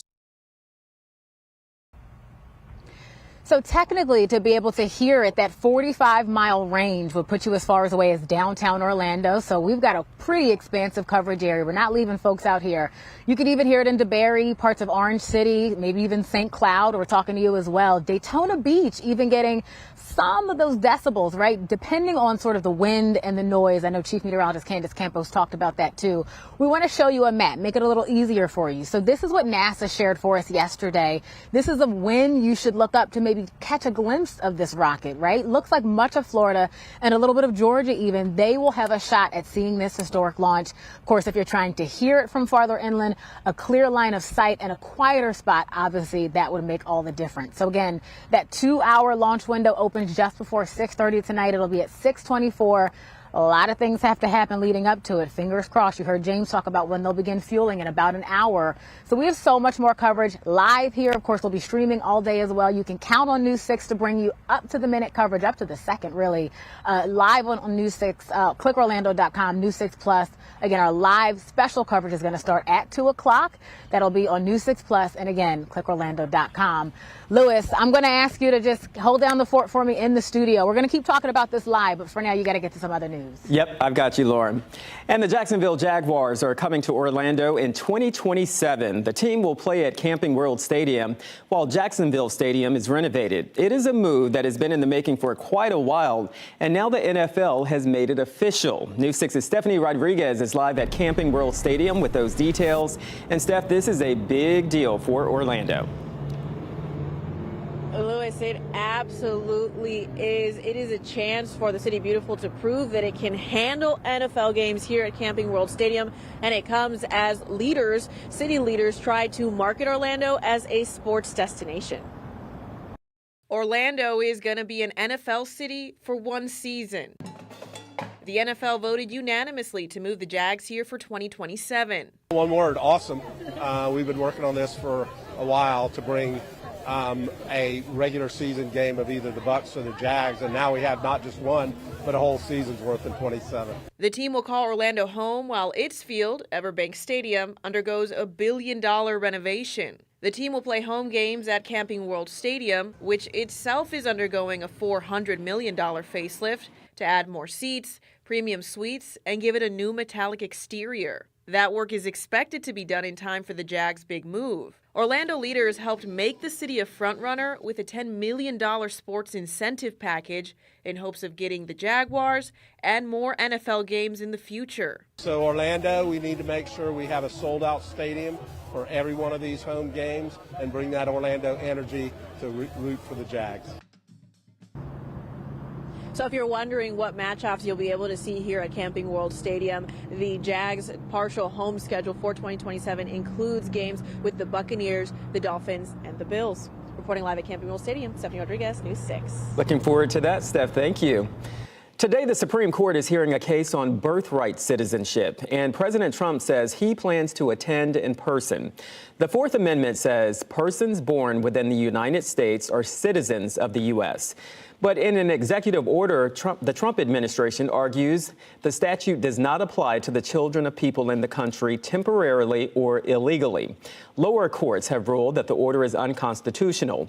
If he does go, Trump would be the first sitting president to attend oral arguments at the nation's highest court. All right, it's 6:40 a.m. The attorney representing suspended Osceola County Sheriff Marcus Lopez is allowed to stay. Still to come, what happened in court after the state said there was a conflict of interest. And here's another live look of Artemis 2 as we continue our coverage of the historic planned launch. Lauren's back after the break to show us the trailblazing women that are making the mission possible.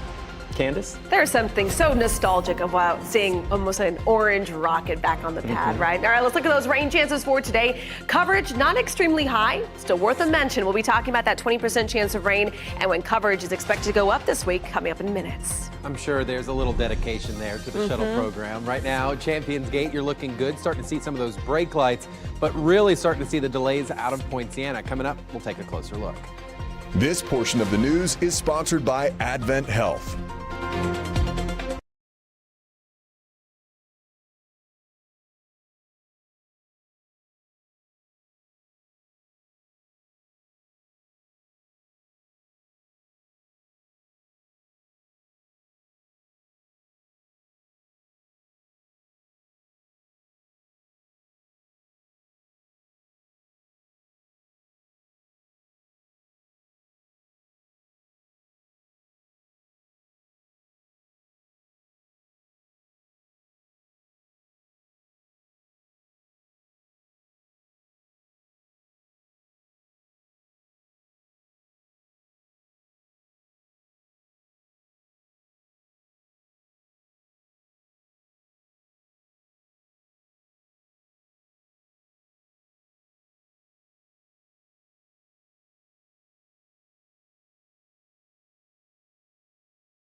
Welcome back. Happening today, Apopka City leaders are weighing whether or not to open the books to an outside firm.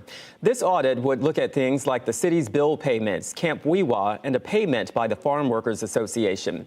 An audit was proposed back in 2024, but never got off the ground.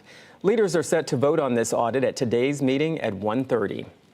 The lead attorney for suspended Osceola County Sheriff Marcus Lopez will stay on his defense team. Lopez is accused of using his position as sheriff to collect more than $600,000 while operating a gaming room with illegal slot machines. Yesterday, a judge ruled that Lopez can keep attorney Migdalia Perez, even after prosecutors raised concerns about a possible conflict of interest. I'm going to find that Mr. Lopez has voluntarily and knowingly waived any potential conflict with Ms. Perez. Prosecutors argued Perez's firm also represented two witnesses in the case. Perez told the court her law partner handled that case and her involvement was limited. The next status conference is set for May. And back now to the future of space. NASA hoping to make history today with the launch of the Artemis 2 mission to the moon. Let's get you right back out to Lauren Melendez live at the Cape. And Lauren, when you see that rocket, I see it right over your shoulder, but when they take that picture full, it just looks majestic. And this launch is going to be remembered for a lot of firsts. It certainly is. You took the words out of my mouth. There is something so majestic, especially the way it's lit up. The first portion of this, though, has to do with women. I want to dive into that angle, too, because this is such a historic day.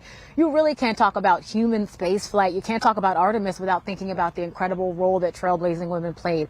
We're talking from their courage to their vigor, their intellect, and just their sheer dedication to this, right? They have not only played a role in these missions in terms of participating, but they have really shaped making it possible. We want to get to News 6 anchor Ginger Gatz, and she introduces us to some of those early trailblazers. We have liftoff. Before astronauts ever left Earth, there were women behind the math that got them to space. What do you guys do for NASA? Calculate your launch and landing site. Their work so vital, there was even a hit movie in 2016 about it. There are quite a few women working in the space program. Hidden Figures prominently featured the work of Katherine Johnson, whose critical calculations helped map the path for Apollo 11, ensuring astronauts could land on the moon and return safely home. Main engine start. It would take decades before women were even allowed to fly. Liftoff of STS-7 and America's first woman astronaut. In 1983, Sally Ride became the first American woman in space, a physicist who shattered expectations aboard the Space Shuttle Challenger. Roger your roll, Challenger. She once said weightlessness is the great equalizer. In 1995, a new milestone. Eileen Collins became the first woman to command a space shuttle mission. Liftoff of Space Shuttle Discovery. Taking the controls of Discovery and making history. A former Air Force pilot, she proved leadership in space had no gender. At the end of the day, it is your technical acumen that makes the case. You wouldn't last if you didn't have it. And women have definitely showed not only the capability, but the sustaining power. Today, women are not just participating, they are leading. Why is this moment important? Yeah, representation matters. Ginger Gadsden, News 6. Phenomenal reporting there from Ginger. That Dr. Fogarty, who she spoke to, said, you know, we have to celebrate women because for so long they weren't seen as equal, not in space, not in an ability to vote in so many aspects. But there's a small caveat there, right? Like looking forward, hopefully we can celebrate women as just being a part of all of these incredible things, not because it's an anomaly, just because it is simply fact. So with that, we have to lean on one of our incredible women in the studio, Chief Meteorologist Candace Campos. One of the things I love about our team, Lewis and Trooper Steve, they always give you props because, man, we say we call on you a lot. Oh boy, do we call on you a lot. It's true. It is so true. Feels like the pressure's on today. I don't know why. Oh, but you can handle the pressure. I guess I can. And luckily, I'm not the 45th Weather Squadron today, right? 80% chance of go, according to the 45th Weather Squadron. Great crew there at the Space Coast. Now, looking here at the radar, some folks might be a little nervous. There's a little green on the radar. You know what? This is not a concern. We have been watching early morning scattered showers for the past several days. The good news is most of that rain pushes far inland into the afternoon. So by that 6:24 launch time, we should be good to go. And if Lauren's listening, right now you're looking mostly dry, should stay dry throughout the next hour or so. As we take you here a little closer, you can see again, just a couple spotty showers right now just north of Titusville. Very, very light drizzle at this point in time, but there is that chance, a low end chance. Instead of the rain, what we are really going to be closely monitoring as we get closer to that 6:24 time frame is going to be this 10 nautical mile zone. Why is this important? Well, the cumulus clouds could add a couple of factors that we don't want to see at play. Added moisture, added lightning fields as well. So there's going to be that very close kind of view here within the next 10 nautical mile zone here that we should be practically cloud free, not just, high level clouds. We're talking the cumulus clouds. Those are the ones that tend to tower a little bit, and they tend to add a little bit of an issue to some of those launches, especially if we have 4 humans on that launch pad. All right, let's talk launch visibility. Will you have the opportunity to see the rocket go up? It will be a couple seconds after that launch. So again, 6:24 is that launch time. It will take about another 20 seconds or so along the I-4 corridor to see it over the horizon. and then a little bit, about 30 to 40 seconds for our western zones. But we should have enough of those clearing skies to maybe catch a quick glimpse of it.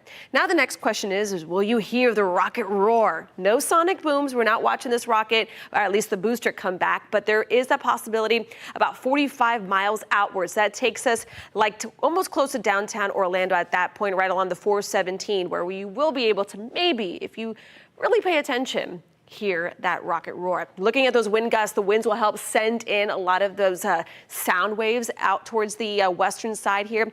Winds will be gusting about 15 to 20 miles per hour. Now temperatures out the door right now as you're heading out for work or school. Temperatures will be in those low 60s. But as we take you here, hour by hour, you can see that those temperatures are going to stay on the warm side. Low 80s by 4 p.m., mix of sun and clouds. It does look like as we start heading more towards the weekend, we'll continue to really warm things up. It looks like by Easter, rain chances will be about 30%.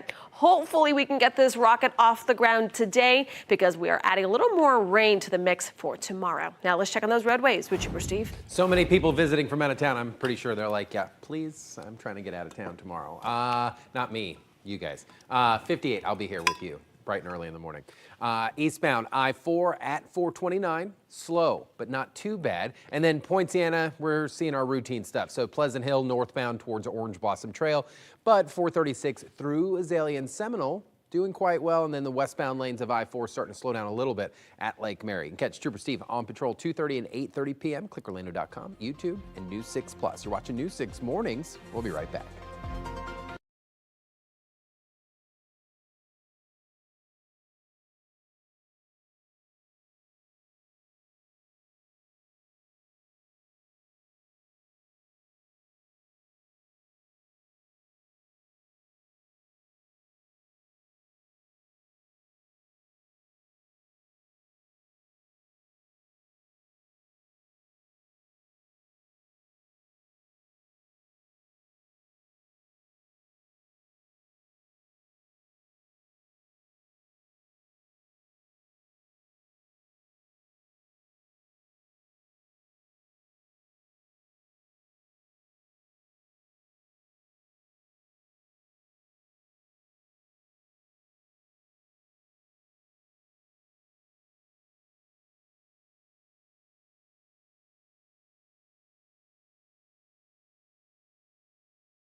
We've got a busy hour ahead on News 6 Plus. Let's get a preview starting with Laura Melendez live at the Kennedy Space Center.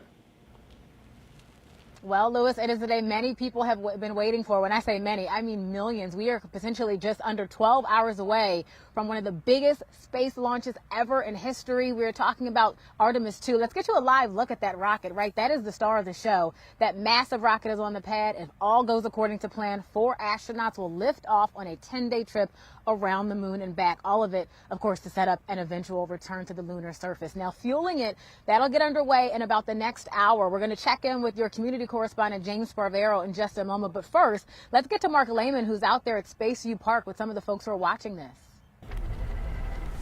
And even with 12 hours before that launch window opens, crowds are already building along the coast. We are at Spaceview Park, and it's a similar scene over at Jetty Park in Port Canaveral, where parking passes for today are already long gone. Emergency managers are warning things will only get worse as the day goes on. In some spots, like the Max Brewer Bridge, may have to close. They're urging people to stay off the roads and avoid the area if you can. Lewis? Breaking overnight, Orlando police are investigating a shooting. We know at least one person was hurt early this morning on South Ivy Lane. There is no word at this point on suspects. And the NFL has made it official. The Jacksonville Jaguars will play at Camping World Stadium next year. The team is temporarily relocating to Orlando while their own stadium undergoes a major renovation. You can watch News 6 Mornings at 7 live on News 6 Plus, clickorlando.com, and our YouTube channel. And ahead on CBS Mornings, President Trump set to address the nation tonight to give an update on the conflict with Iran. What he could announce all as gas prices continue to rise. Candace? Right now, all systems go weather-wise across Central Florida. 80% go for Artemis 2. 100% chance to go for any outdoor things you need to get done today. 82 is going to be our high today. Mix of sun and clouds in play. As we get results here, their full 7-day forecast. Hopefully, we can get that rocket off the launch pad today because rain chances will creep up a little higher on Thursday. As of now, as you make your holiday plans for this weekend, Easter Sunday certainly looks to be a warm one. And it is going to be a busy traffic day later on out there. Hopefully not. So we'll see what happens. Yeah. Well, we're going to leave you now with a live look at that rocket on the launch pad, that SLS rocket. You can join us on News 6 Plus in moments.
Streaming on clickorlando.com, you're watching News 6 at 7.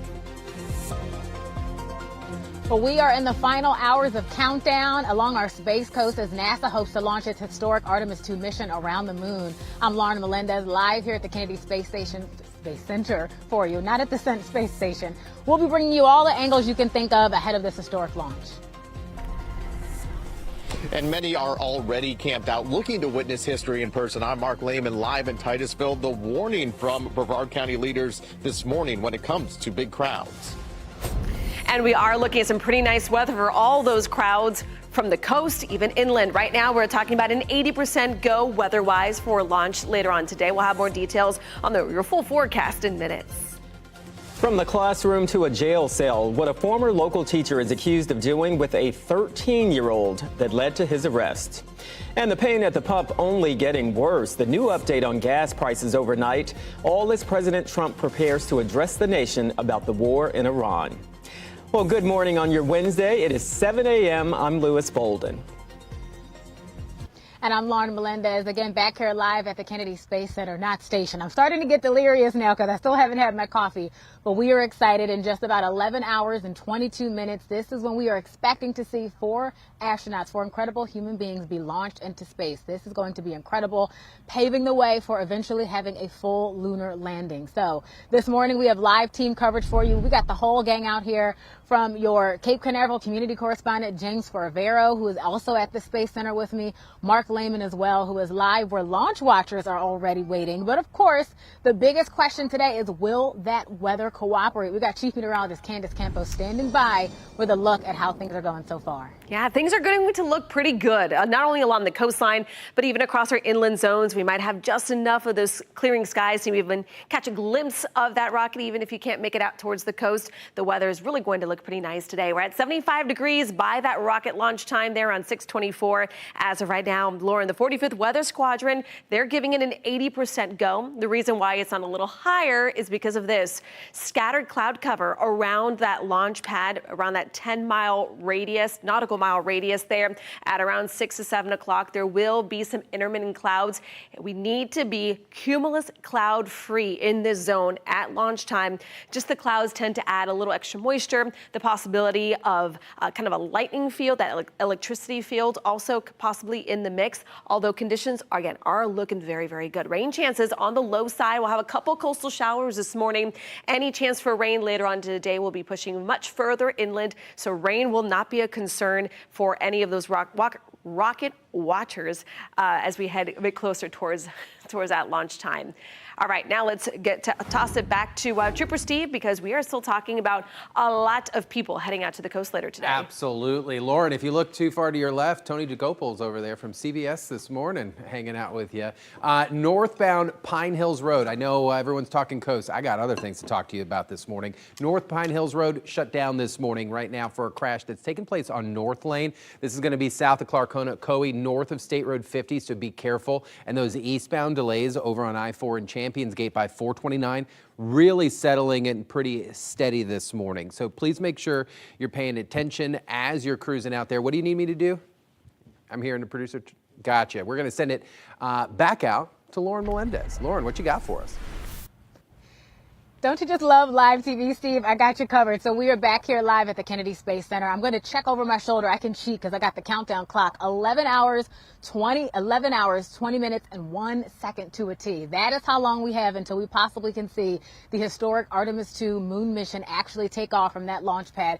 There's a lot of things that have to happen. We talked about a little bit of it with Chief Meteorologist Candace Campos, but so many other stars have to align. Fueling of that massive rocket, right? Let's dig into that. This is a 322-foot beast. This space launch system, that's the SLS, that's what it stands for. This could actually start a little after 7:30, again, if mission managers give it a go. So far, we're still in the clear. And then there's that 2-hour launch window. That'll be at 6:24 specifically. All of this, again, with the hopes of sending 4 astronauts on that orbit around the moon for 10 days. This is going to be the first time we have done this since Apollo 17. Some people who are watching this, they weren't even born back then, right? So this is historic for so many reasons. That happened back in 1972. Again, we've got team coverage for you. We're going to start with that superstar who's been holding down the fort for us, your Cape Canaveral community correspondent, James Sparvero, with the preps ahead of this launch. Hey, James. Hey, Lauren. So it's great to be with you this morning. You know, the real stars of the mission are the tens of thousands of NASA employees and their contractors around the country. All their eyes on Launch Pad 39B right now. You talk about the fueling getting underway around 7:30.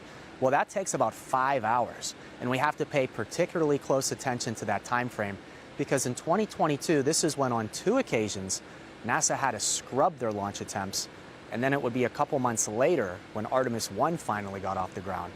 So let's hope they have better luck today, because in just about 2.5 hours, Reed Wiseman, Victor Glover, Christina Cook, and Jeremy Hansen, that's the crew of 4 flying around the moon farther than any crew ever before, they're going to wake up, they're going to have their ultimate meal, as the astronauts like to call it, not their final meal, and then they're going to put on their spacesuits for a mission that's really been years and decades in the making. Listen to NASA Administrator Jared Isaacman.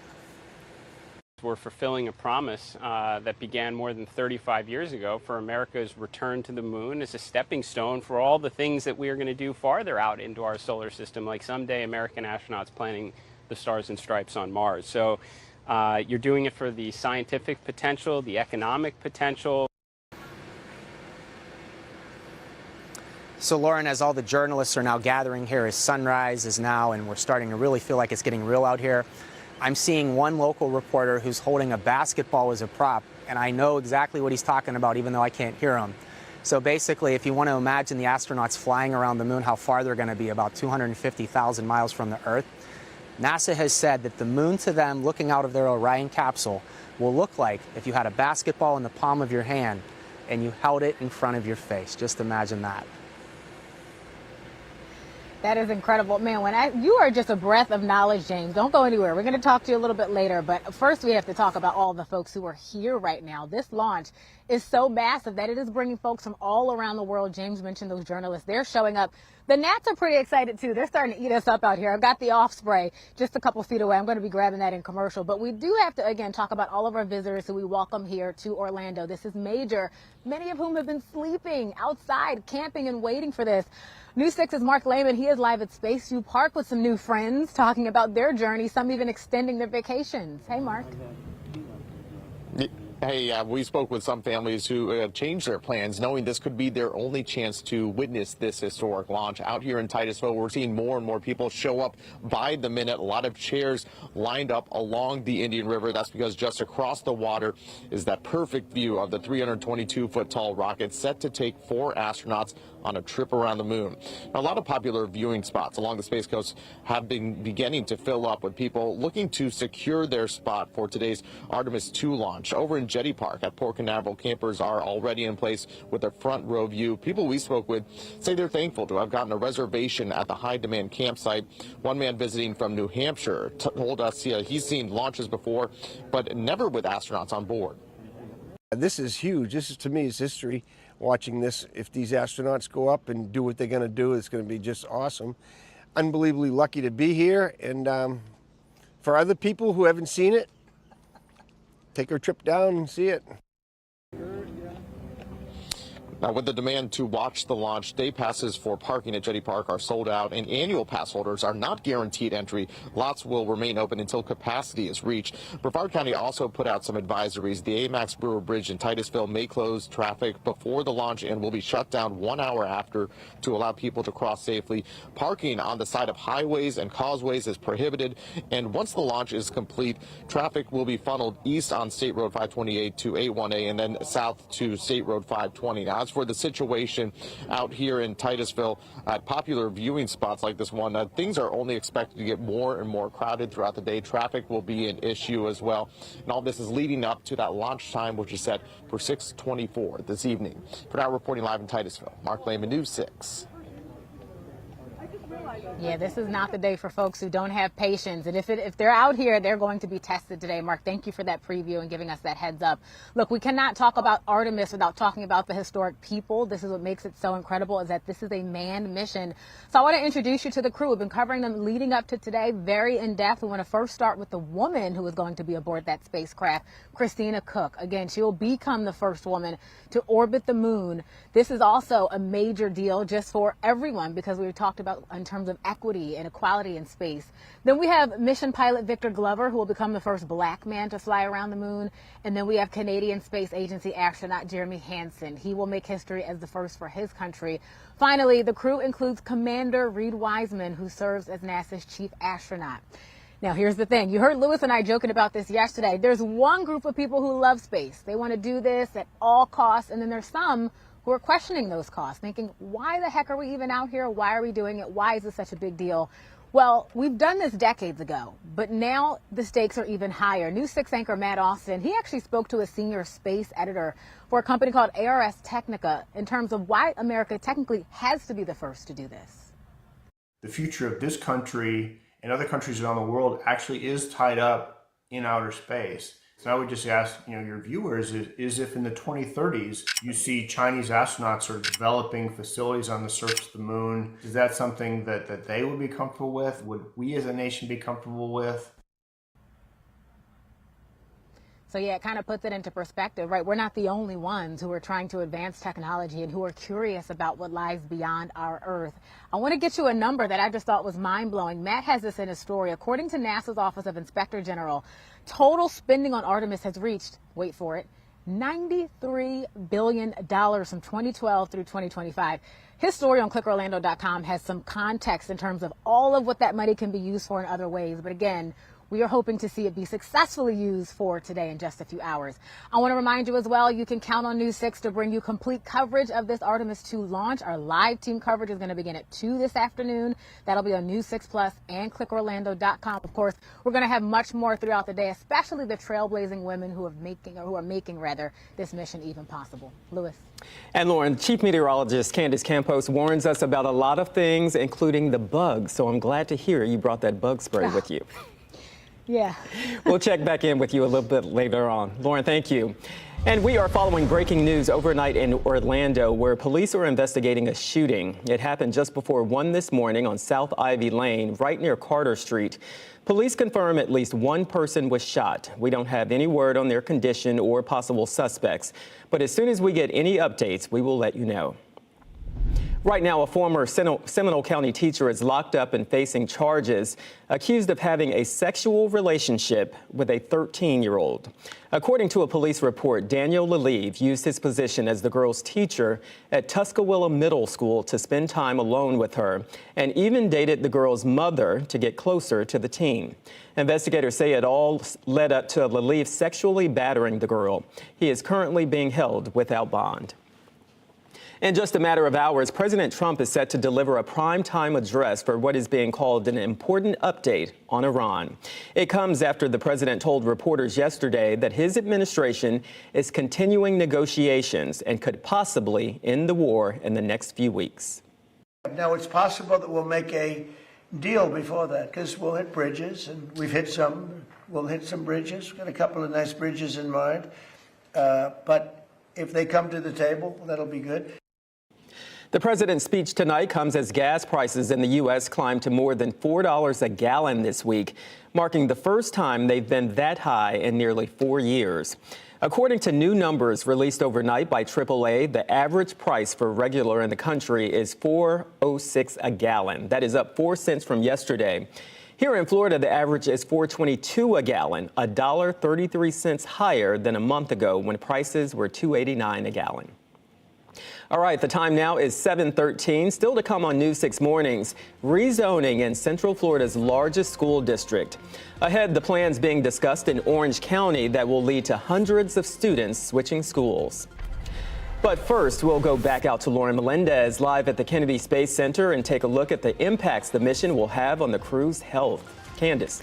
You know what's cool about us here in Central Florida? You can enjoy the beach, head out on the boat, throw in a historic rocket launch on a Wednesday. Why not?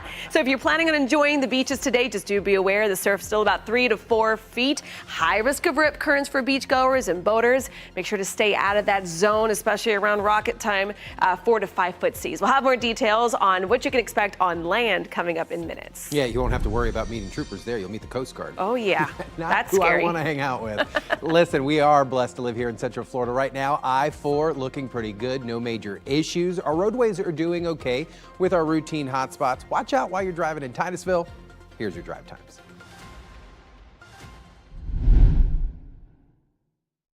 I was involved in a really bad wreck, and attorney Dan Newland got me a check for $675,000. If you've been involved in a car accident, I'll fight hard to win big for you too. Call me at 407-888-8000.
Welcome back here at 7:16 on your Wednesday morning. The much anticipated Artemis 2 launch still a go for later tonight. We are bringing you a live look at that massive SLS rocket on the launch pad. Of course, you know this is a historic mission. We are trying to do this again for the first time in nearly 54 years. We're going to go we, not me, but the collective we, right? The historic or figurative we, some 685,000 miles on a path around the moon. We're not going to dig super deep into it right now. I'd invite you to go to clickorlando.com, but there are a lot of ramifications in terms of what this does to the human body. Number one, gravity, right? Zero gravity means they're not putting any weight on their limbs. When they get back, they're barely going to be able to walk. They'll be carried out on stretchers. So this is a really fascinating sort of feat, not only for these astronauts, but for our entire country, for really the world. So we'll dig into much more of that. I want to make sure you know where to find all of our extended coverage, though. We're going to have a lot coming up, as I mentioned, on clickorlando.com. We're also going to have some special coverage at 2 o'clock. You can watch that on News 6 Plus. We'll be talking about some of the incredible women who have made this mission possible. We'll look at all the money it takes to do this. There are so many angles, and like I said, we've got you covered from A to Z. So again, I'm Lauren Melendez, live out here at the Kennedy Space Center. Lewis, I'll send it back to you. Okay, Lauren, before you leave, I just want to do a temperature check. The sun is coming up. You can see more. How are you feeling now? There you go. I'm feeling better because I'm armed with this stuff. These gnats are eating me up. So check back in a couple minutes and make sure that they are not like a mound on top of me. We got you. We'll check back with you. Lauren, thank you. Well, the Orange County School Board is taking a closer look at a rezoning plan that could impact hundreds of students next year. The move comes after the district voted to close 7 schools due to low enrollment. Now they are working to balance enrollment by shifting students from their current schools to new ones. It's called targeted rezoning. Under the plan, Orange Center Charter could move 213 students across 3 schools, and Winding Meadows Zone could move 108 kids. Leaders say the plan is still in the very early stages and nothing is final yet. And parents can still weigh in with a district survey until April 14th. And we have posted a link on clickorlando.com. All right, let's check it back in with Chief Meteorologist Candace Campos. And Candace, how are those scattered showers shaping up for the day? Yeah, they're still kind of just north and south of the Cape at this point in time.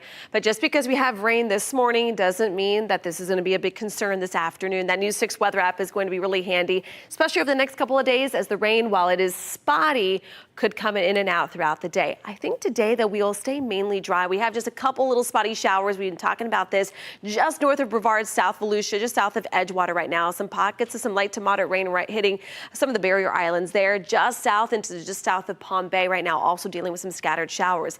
This is normal at this time of the year to get some of those scattered showers along the coast, but further inland, into the afternoon. So I'm happy when I saw that the launch time was going to be in the evening along the coastline, because if it would have been this morning, it would have been a little dicier. All right, let's talk about that chance for launch weather-wise for the SLS Artemis 2 rocket launch there. The window starts again at 6:24 this evening. Temperatures to be about 75 degrees. The only concern really in the forecast, it's not the breeze, it's not the rain, it's the scattered cloud cover. We need to be cumulus cloud free within about a 10-mile nautical mile radius around the rocket launch pad, because there is a couple issues that cumulus clouds can do to a rocket, especially if you have human life on board. So this is going to be that one thing really that meteorologists here at the 45th Weather Squadron will be watching very closely. But did you know that the weather could also impact how you see it and how you hear it? So let's talk launch visibility. At this point in time, it looks like we will have that opportunity to see, at least catch a quick glimpse of it. Now, the farther west you go, the lower in the horizon is going to be. So just make sure you kind of get your perspective there. We're talking right along the I-4 corridor. We'll be able to catch a glimpse of that rocket about 20 to maybe 30 seconds after it officially gets off the ground. A little later, the further west you go. But also that strong onshore breeze we're going to be tracking also will help travel some of those sound waves a little further towards the west, outwards about 45 miles. So I think it takes us just to the east of the I-4 corridor. This is not a sonic boom. This is not a returning rocket. This is not the space shuttle, okay? But will be kind of that roar, kind of a grumble you'll hear a few moments after launch. Looking at those wind gusts, you can see it will be pretty breezy throughout the day today. Our highs today will be in the upper 70s to low 80s. Again, dodging a couple scattered showers today at only 20%, but I am increasing that chance of rain tomorrow. So hopefully if we can get this rocket off the ground today, because rain might be a little bit more at play for tomorrow. Not completely out of the picture, but again, we are watching pretty closely the cloud cover. Now let's check on how those roadways are shaping up on this Wednesday with Trooper Steve. Yeah, if you're on that outer portion of the circle there, you ever missed lunch and heard your belly rumble off into the distance? That's what it's going to sound like. I'm just joking. Listen, if you're in Titusville, they're going to be moving traffic. Mark Lehman's been talking about that during his reporting and let you know that there's going to be some detours. This is what's going to happen. So if you're north of Harrison Street, all lanes of US 1 is going to be heading northbound, and then you could push yourself either west on Garden on 406 or continue up towards 46. If you're south of Harrison Street, everyone's getting pushed southbound, like he explained earlier. Then you can head west along 528 and connecting streets like that. This is all just to make sure that we keep traffic moving and we get everyone out of that area. Still watching that crash at Pine Hills and North Lane, and downtown traffic moving well. Lewis, back to you. All right, Steve, thank you. It is 7:22. A big reopening along the coast. At the bottom of the hour, the popular beach parking spot now accepting cars years after it suffered hurricane damage.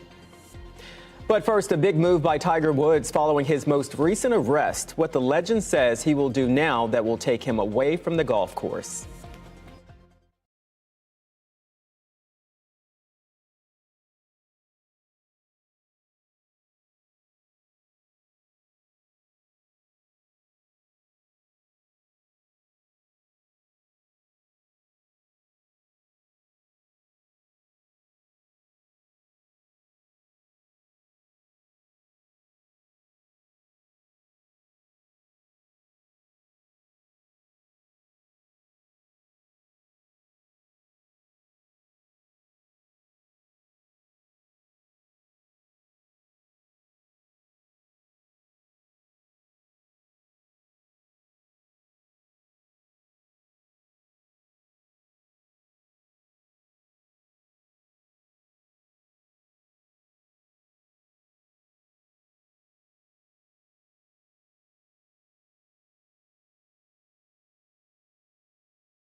We have new developments surrounding Tiger Woods.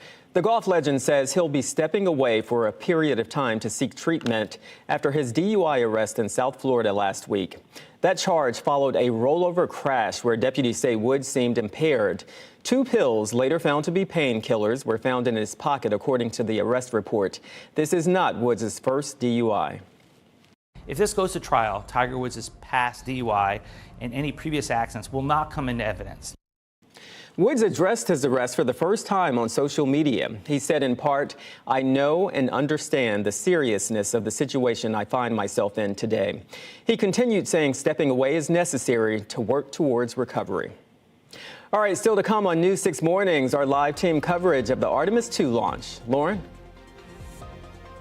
Well, waiting, watching, and wondering. So many people scratching their heads trying to find out, can NASA really plunge 4 astronauts deeper into space than ever before? I'm Lauren Melendez, live here at the Kennedy Space Center. I'm going to take you along for the ride, hopefully trying to answer that question. Stephanie? Soon you won't have to go far to watch the Jacksonville Jaguars play in person. I'm Stephanie Rodriguez, live at Camping World Stadium this morning. I'll tell you when you can watch them play here in Orlando and why they're making the temporary move. Duval, it's going orange. Doesn't ring a bell. All right, doesn't sound right. Rain chances in the forecast for today. Rain chances about 20%. Some coastal showers can't be ruled out. We'll be talking more about your weather forecast and a look at your launch. The roads look fine. We're looking good. Keep it here. We'll be right back.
Streaming on clickorlando.com and broadcasting live. You're watching News 6.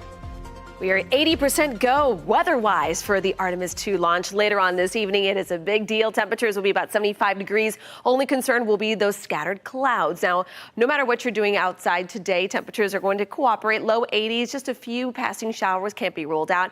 Mix of sun and clouds giving us a little bit of a glimpse of possibly catching a view of that Artemis launch. Hopefully, you can see, though, rain chances are on the rise come tomorrow. Now let's check on those roadways with Trooper Steve. All right, guys, if you're out on the coast or headed out there this morning, no issues. The closer you get into the city of Titusville, obviously it's going to get a little busier. Watch out for pedestrians, please. I do have a crash northbound Pine Hills Road at North Lane here, causing some issues for us, but downtown, we're moving just fine. East and westbound in your main line and express lanes are clear, and then the normal routine slowdowns out by the attractions, things like that. And 429 and the Turnpike, surprisingly, you're doing quite well this morning. The news continues next. Remember, get updates on any of our big stories anytime.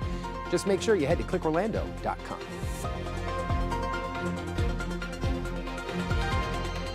Streaming on clickorlando.com and broadcasting live. You're watching News 6.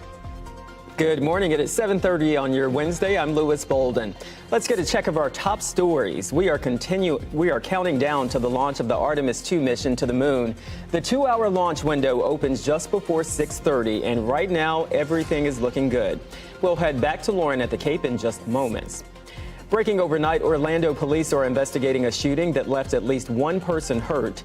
It happened early this morning on South Ivy Lane. So far, police are not saying anything about possible suspects.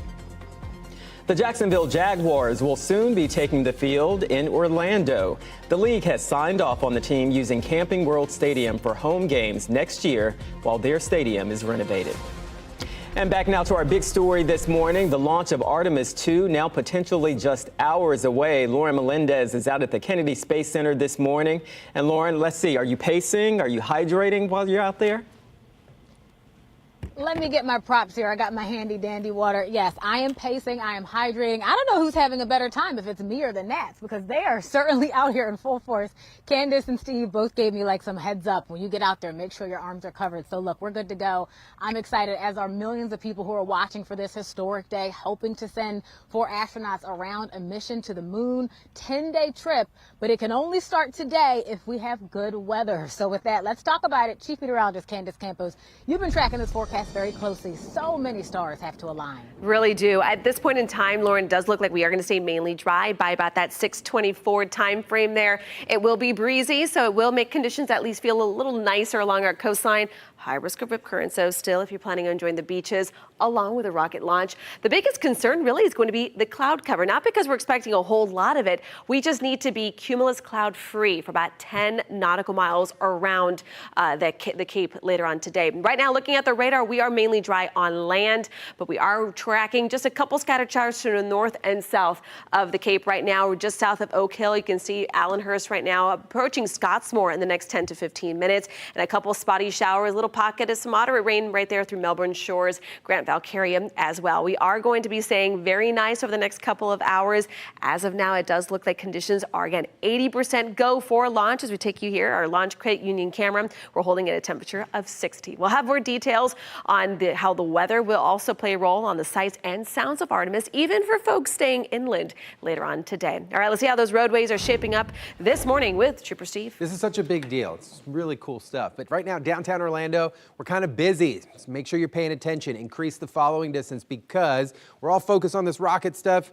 You need to make sure you're trying to get to work safely. Right now, no crash to give you. 429 looking pretty good out by the Turnpike. And then jumping out here towards Tavares, I was picking up an eastbound delay along 441 out there. And just be careful. And then 95 in Titusville, still looking good. US 1. And speaking of Titusville, we've been talking to her all morning long. Let's get back out to Lauren Melendez. Ma'am, back to you.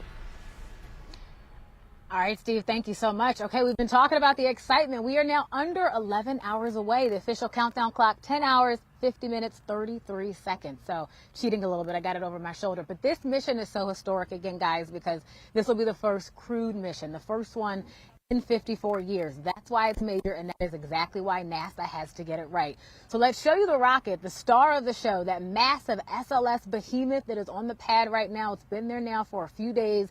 Again, 4 astronauts set to go on this 10-day trip, little vacation around the moon and back, with that launch window opening up just before 6:30 tonight. And the person who knows more about this than anybody I can think of is your Cape Canaveral community correspondent, James Sparvera, who's just a couple feet away from me, tracking all the movements ahead of this launch. Hey, Lauren, what a first launch for your first time here at KSC. And everybody, right now, NASA is preparing to start fueling that rocket at any minute. The Space Launch System takes about 5 hours to fuel. And 4 years ago, during the Artemis 1 pre-launch campaign, This is where they had some setbacks, and ultimately they had to scrub 2 launch attempts. So we have to pay extra close attention to how fueling goes this morning. And fueling was the source of some problems during some testing of the rocket for Reed Wiseman, Victor Glover, Christina Cook, and Jeremy Hansen.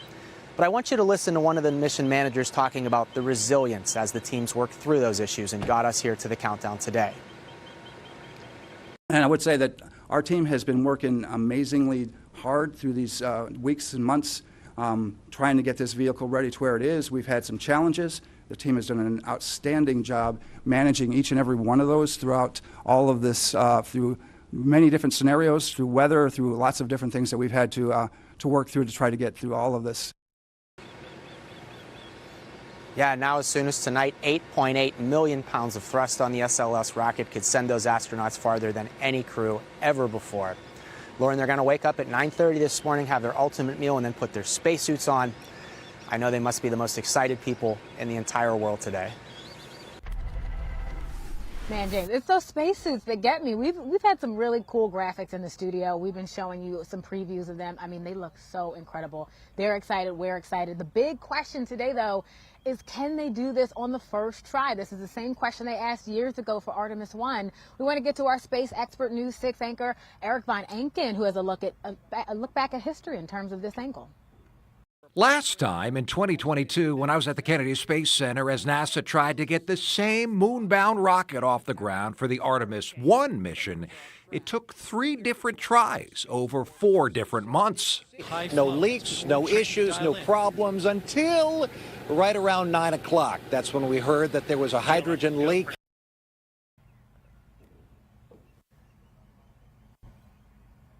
All right, so NASA says it has made fixes. It has learned a lot of lessons, but the same type of hydrogen leak showed up again during practice countdown for Artemis 2.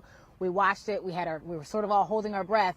And then we finally exhaled when they had to push it back and back. So here we are. Again, a lot of momentum leading into today. It took about 2 weeks to prepare. Now, we all know that tonight is the place to watch this launch right here on News 6. If you are heading to the Space Coast, though, expect some big crowds. Let me tell you, give yourself a little extra time for traffic. This is not going to be one of those days where you just breeze through the area. When we speak about Jetty Park, campers, they are already set up for front row views.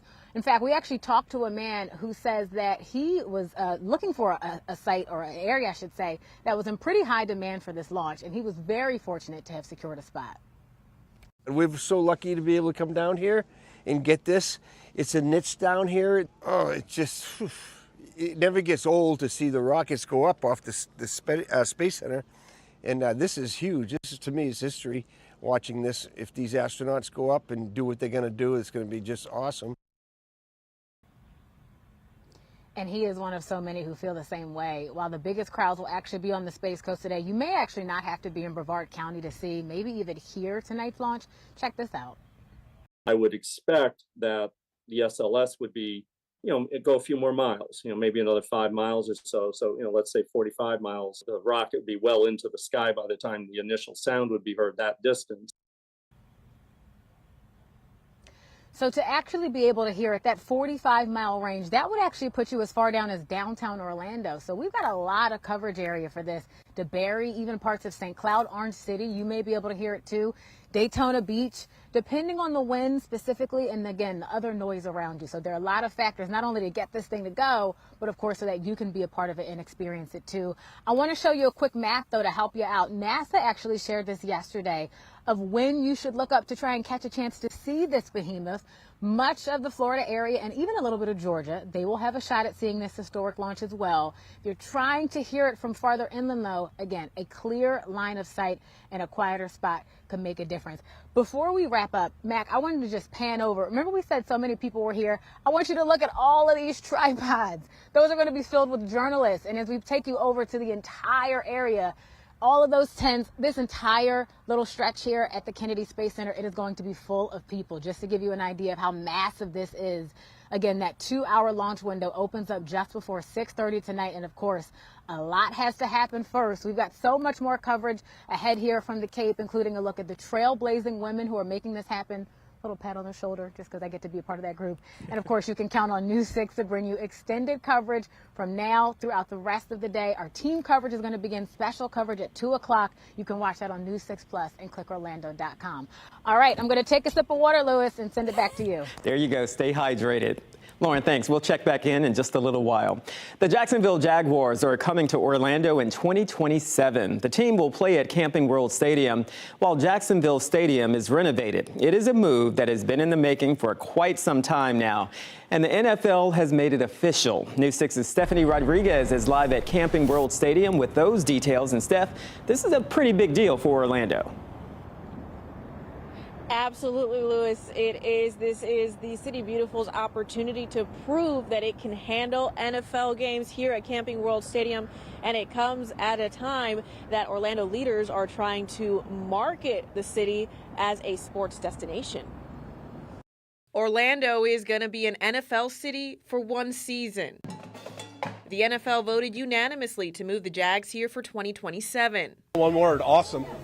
We've been working on this for a while to bring a regular season game of either the Bucs or the Jags, and now we have not just one, but a whole season's worth in 27. The team will call Orlando home while its field, Everbank Stadium, undergoes a $1 billion renovation. The team will play home games at Camping World Stadium, which itself is undergoing a $400 million facelift to add more seats, premium suites, and give it a new metallic exterior. That work is expected to be done in time for the Jags' big move. Orlando leaders helped make the city a frontrunner with a $10 million sports incentive package in hopes of getting the Jaguars and more NFL games in the future. So Orlando, we need to make sure we have a sold-out stadium for every one of these home games and bring that Orlando energy to root for the Jags.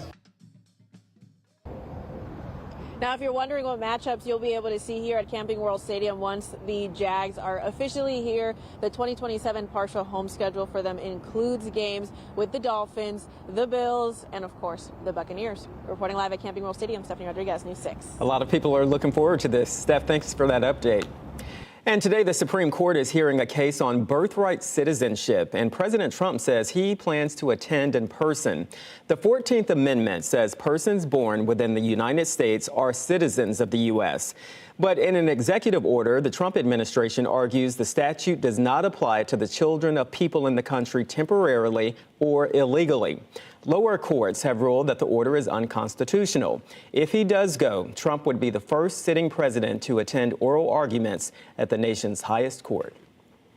All right, let's check back in with Chief Meteorologist Candace Campos. And Candace, you were talking about those scattered showers that are going to be kind of spotty, but nothing that will really impact the launch. No, I don't think so. So launch around 6:24. I think for the most part, the only scattered showers we're going to be dealing with this morning is going to be along the coast, but for the next hour or so. After that, I do think that the majority of us will stay mainly dry. So as kids are heading to the bus stop, maybe they're going to learn a little bit about Artemis too. That would certainly be exciting. Temperatures are going to be in those low 80s.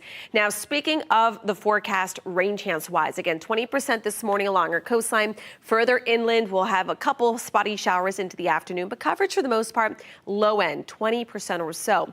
The one concern that we see here, which is why the launch is at an 80% go rather than like a 90 or 100, is because of this. We have to be cumulus cloud free, meaning those puffy clouds that sometimes add a little moisture. Maybe they add a little bit of an electricity field. There are a couple factors of why they want to be practically cloud free of that type of cloud cover, about 10 nautical miles out. So that's something we're going to be watching very, very closely. But for beach goers, in and out clouds, not too bad. Upper 70s today. If you're planning on maybe parking yourself along the beach, maybe hopefully getting an Artemis 2 historic launch also along your beach day, we are looking at a high risk of rip currents. We'll have more details, though, on how much more rain chances will increase, though, for tomorrow in case we do have to roll the launch to tomorrow. I know we're not going to talk about it. We'll have more on that coming up in just a little bit. You know me, I'm always planning ahead, Stephen. All right, let's talk about those roadways with Trooper Steve. I got Stevened. All right, I-95 out in Daytona. You're good if you're headed south there, maybe headed towards Titusville this morning. Make sure you're paying attention because things are going to get real interesting for us this afternoon. Titusville will change the direction of travel along US 1 if you're north of Harrison. everyone's going northbound, and if you're south of there, everyone's going southbound. This is all to facilitate that traffic. Pine Hills and North Lane, I'm now calling clear. We've opened up the travel lanes out there, but all along Orange Blossom Trail, southbound, as you approach Claricona-Coe, just watch out, some southbound delays. Lewis, back to you. You know you were in trouble when she calls you Stephen. It is 7:45. The attorney representing suspended Osceola County Sheriff Marcus Lopez is allowed to stay. Still to come, what happened in court after the state said there was a conflict of interest. And here's another live look of Artemis 2 as we continue our coverage of the historic planned launch. Lauren is back after the break to show us the trailblazing women that are making the mission possible.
It is 7:46. The lead attorney for suspended Osceola County Sheriff Marcus Lopez will stay on his defense team.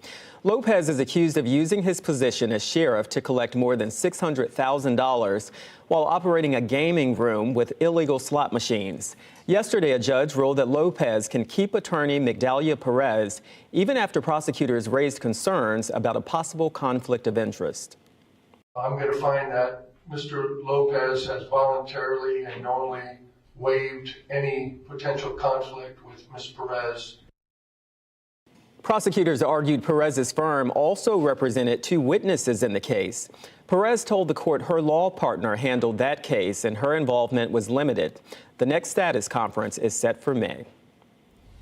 All right, back now to the future of space. NASA hoping to make history today with the launch of the Artemis 2 mission to the moon.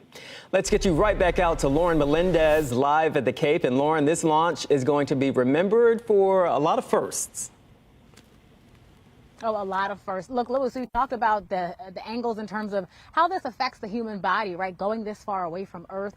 We've talked about how much money it costs to launch this bad boy into space, but we can't talk about human space flight. We can't talk about Artemis 2 without thinking about the women, the trailblazers who came before, so many to make this happen. Not only participating in, just aerospace technology and engineering, but really making sure that they are the reason that this rocket may go into space. Ginger Gadsden has that story for us. We have liftoff. Before astronauts ever left Earth, there were women behind the math that got them to space. What do you guys do for NASA? Calculate your launch and landing site. Their work so vital, there was even a hit movie in 2016 about it. There are quite a few women working in the space program. Hidden Figures prominently featured the work of Katherine Johnson, whose critical calculations helped map the path for Apollo 11, ensuring astronauts could land on the moon and return safely home. Main engine start. It would take decades before women were even allowed to fly. Liftoff of STS-7 and America's first woman astronaut. In 1983, Sally Ride became the first American woman in space, a physicist who shattered expectations aboard the Space Shuttle Challenger. Roger your roll, Challenger. She once said weightlessness is the great equalizer. In 1995, a new milestone. Eileen Collins became the first woman to command a space shuttle mission, Liftoff of Space Shuttle Discovery. taking the controls of Discovery and making history. A former Air Force pilot, she proved leadership in space had no gender. At the end of the day, it is your technical acumen that makes the case. You wouldn't last if you didn't have it. And women have definitely showed not only the capability, but the sustaining power. Today, women are not just participating, they are leading. Why is this moment important? Yeah, representation matters. Ginger Gadsden, News 6. And representation does absolutely matter. In fact, that Dr. Fogarty who spoke to Ginger said that we have to celebrate this. Women having such a historic role in Artemis 2 and just all the moon mission, or the launches ahead of that, or I should say before this, quite frankly, because they weren't equal. They weren't seen as the same as men, but also hoping that when we talk about this maybe 20 years, 30 years down the line, that we celebrate it as just a normal fact, right? Women next to men, not behind them, everybody on the same page. So with that, paving the way for STEM, we have to think about our own chief meteorologist, Candace Campos, who just the past 2 days was at an entire conference trying to, push this forward. So let's talk about the forecast. How is it going to look for today and just this incredible feat of, again, women in STEM overall? It is great. And what's really cool, too, is that we will have so many students going to school this morning. Mm-hmm. Right. And, the boys and the girls will all, they want to be historic day that they'll remember. Yeah, for sure. So how many of those kids are going to turn into astronauts one day? Who knows? Yeah. All right, let's talk about the weather forecast across the area, hoping to make an evening of it with the kids. So I'm excited about that. All right, let's look at the radar right now. You can see we are picking up some scattered showers across the area. Nowhere right now along the coastline. That's good news for you, Lauren. A little bit further to the north and south of the Cape right now, just north of Scottsmore between Oak Hill and Scottsmore. We'll continue to track towards the 95 corridor. A very fast little moving shower will not impact you other than just a quick little dose. You can see a couple more scattered showers stretching in throughout Malabar, down through Micca. A little pocket of some heavier downpours at this point in time, but that's the name of the game. Early morning scattered showers will push inland, so we should be good to go for launch. Weather-wise, I can't forecast the 500 million other things that need to go right at the exact same time to launch this rocket. But again, that launch window officially 6:24. So set your alarms, because 6:24 is that time frame. It's right before dinner. It'll catch you off guard. 75 degrees. We are going to see some scattered clouds, and really that is going to be the only what we call like a little fly in the ointment.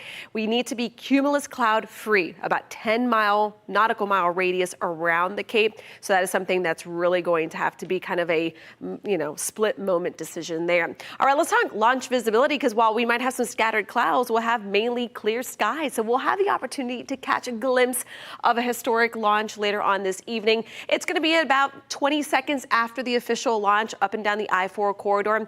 Now, mind you, the further west you are, and you're used to seeing this with those SpaceX launches and whatnot, but it will be a little bit lower in the horizon the further west you are. So we talk sights. How about sounds? There is no sonic boom. The Artemis 2 launch is not going to have a returning booster like a SpaceX launch, so there's no sonic boom, but you might hear kind of a grumble, kind of a little bit of the roar, especially, of course, if you're right along the coastline. But that strong onshore breeze could push some of those sound waves a little further to the west. We're talking outwards, maybe about 45 miles, but obviously you need to be at a relatively quiet spot there. Speaking of that wind, it is going to be breezy along our beaches, keeping that high risk of rip currents in place along the coast, but area-wide will be in those low 80s. Overall, just a really nice day. We are going to continue to see, again, a couple of those in and out clouds, a couple scattered showers this morning, but again, as of now, it looks like we will be clear.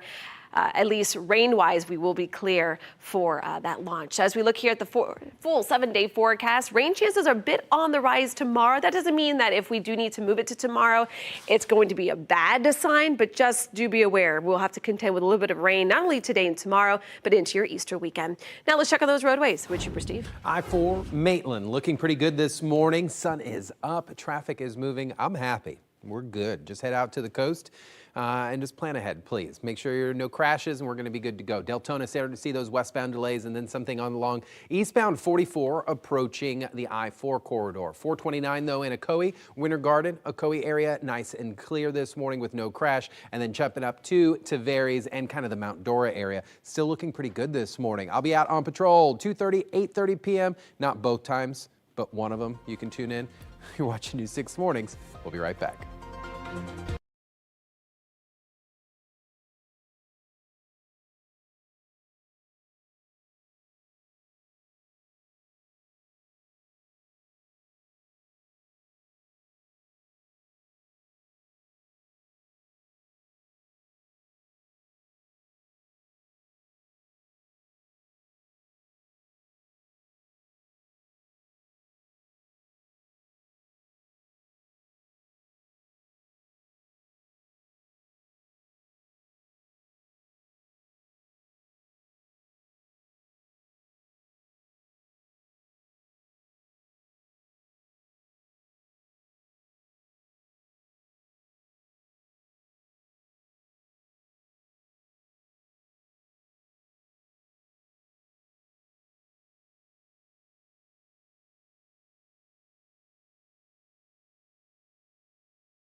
One of Volusia County's most popular beach parks is back open years after it was badly damaged by Hurricanes Ian and Nicole. Frank Rendon Park in Daytona Beach Shores reopened yesterday.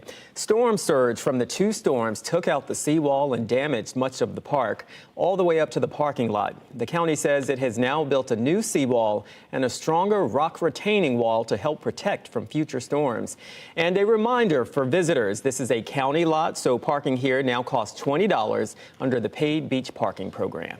Candace? All right, let's talk about that weather forecast. If you're planning on enjoying maybe the beaches, you're going to have a lot of company with you. We are dealing with a couple scattered showers right now just south of Oak Hill.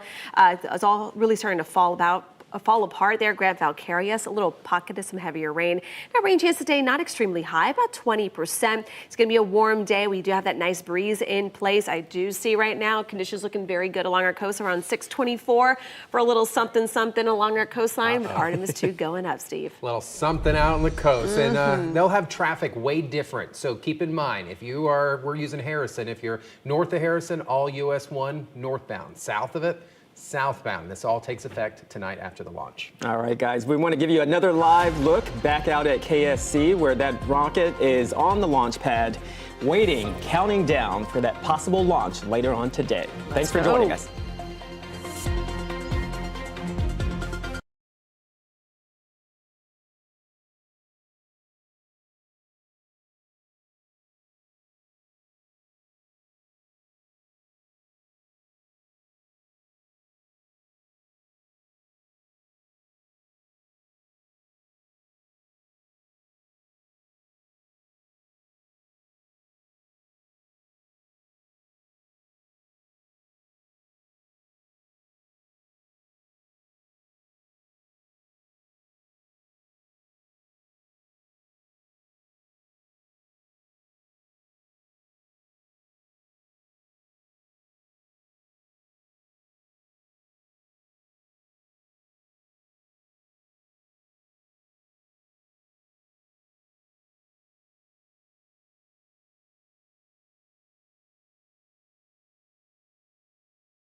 Streaming on clickorlando.com and broadcasting live. You're watching News 6.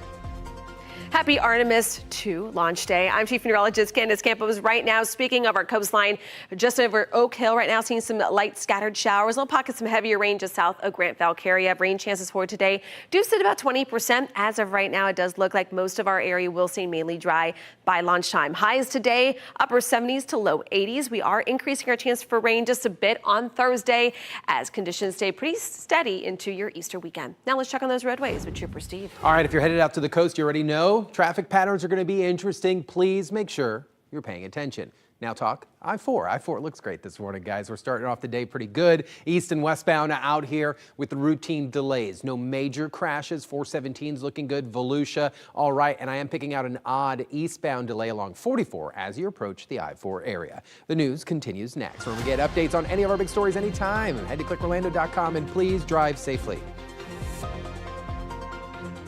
Make life brighter with Pella windows and doors.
I'm News 6 anchor Lewis Bolden with a look at the big stories we're following this hour. Right now, we are waiting for the launch of the Artemis 2 mission around the moon. It is a 10-day trip taking astronauts further into space than any human has gone before. It will be the first crewed launch to the moon in 54 years. Though the astronauts won't land on the lunar surface, there have been setbacks in the mission, but NASA says it has made fixes and learned lessons. The first available launch date is Wednesday, April 1st at 6:24 at night, with other dates available if it does not go in the first window.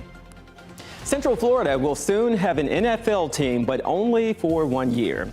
The NFL announcing Tuesday night the Jacksonville Jaguars will be relocating to Camping World Stadium in Orlando for the 2027 season. It's all because their stadium is getting a major renovation. This all as Orlando city leaders push to make downtown as a sporting destination. City leaders in Apopka are looking into a potential audit by an outside firm. The audit would look at things like the City of Apopka bill payments, Camp Weewa, and a payment by the Farm Workers Association. An audit was proposed back in 2024, but never really got off the ground. Leaders will vote on Wednesday. And remember, to get a check on our big stories anytime, download our free News 6 mobile app or just head to clickorlando.com.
Gas prices have skyrocketed this week as the conflict in Iran continues, and the rise doesn't seem to be slowing down. Florida's average price has jumped up 9 cents since Tuesday, now sitting at an average of $4.21 a gallon. That sits about 15 cents ahead of the national average and 31 cents higher than this time last week. This as the conflict in Iran continues. President Donald Trump saying he'll give an important update on the conflict Wednesday. The president told reporters Tuesday his administration is continuing negotiations and the conflict could possibly end in the next few weeks.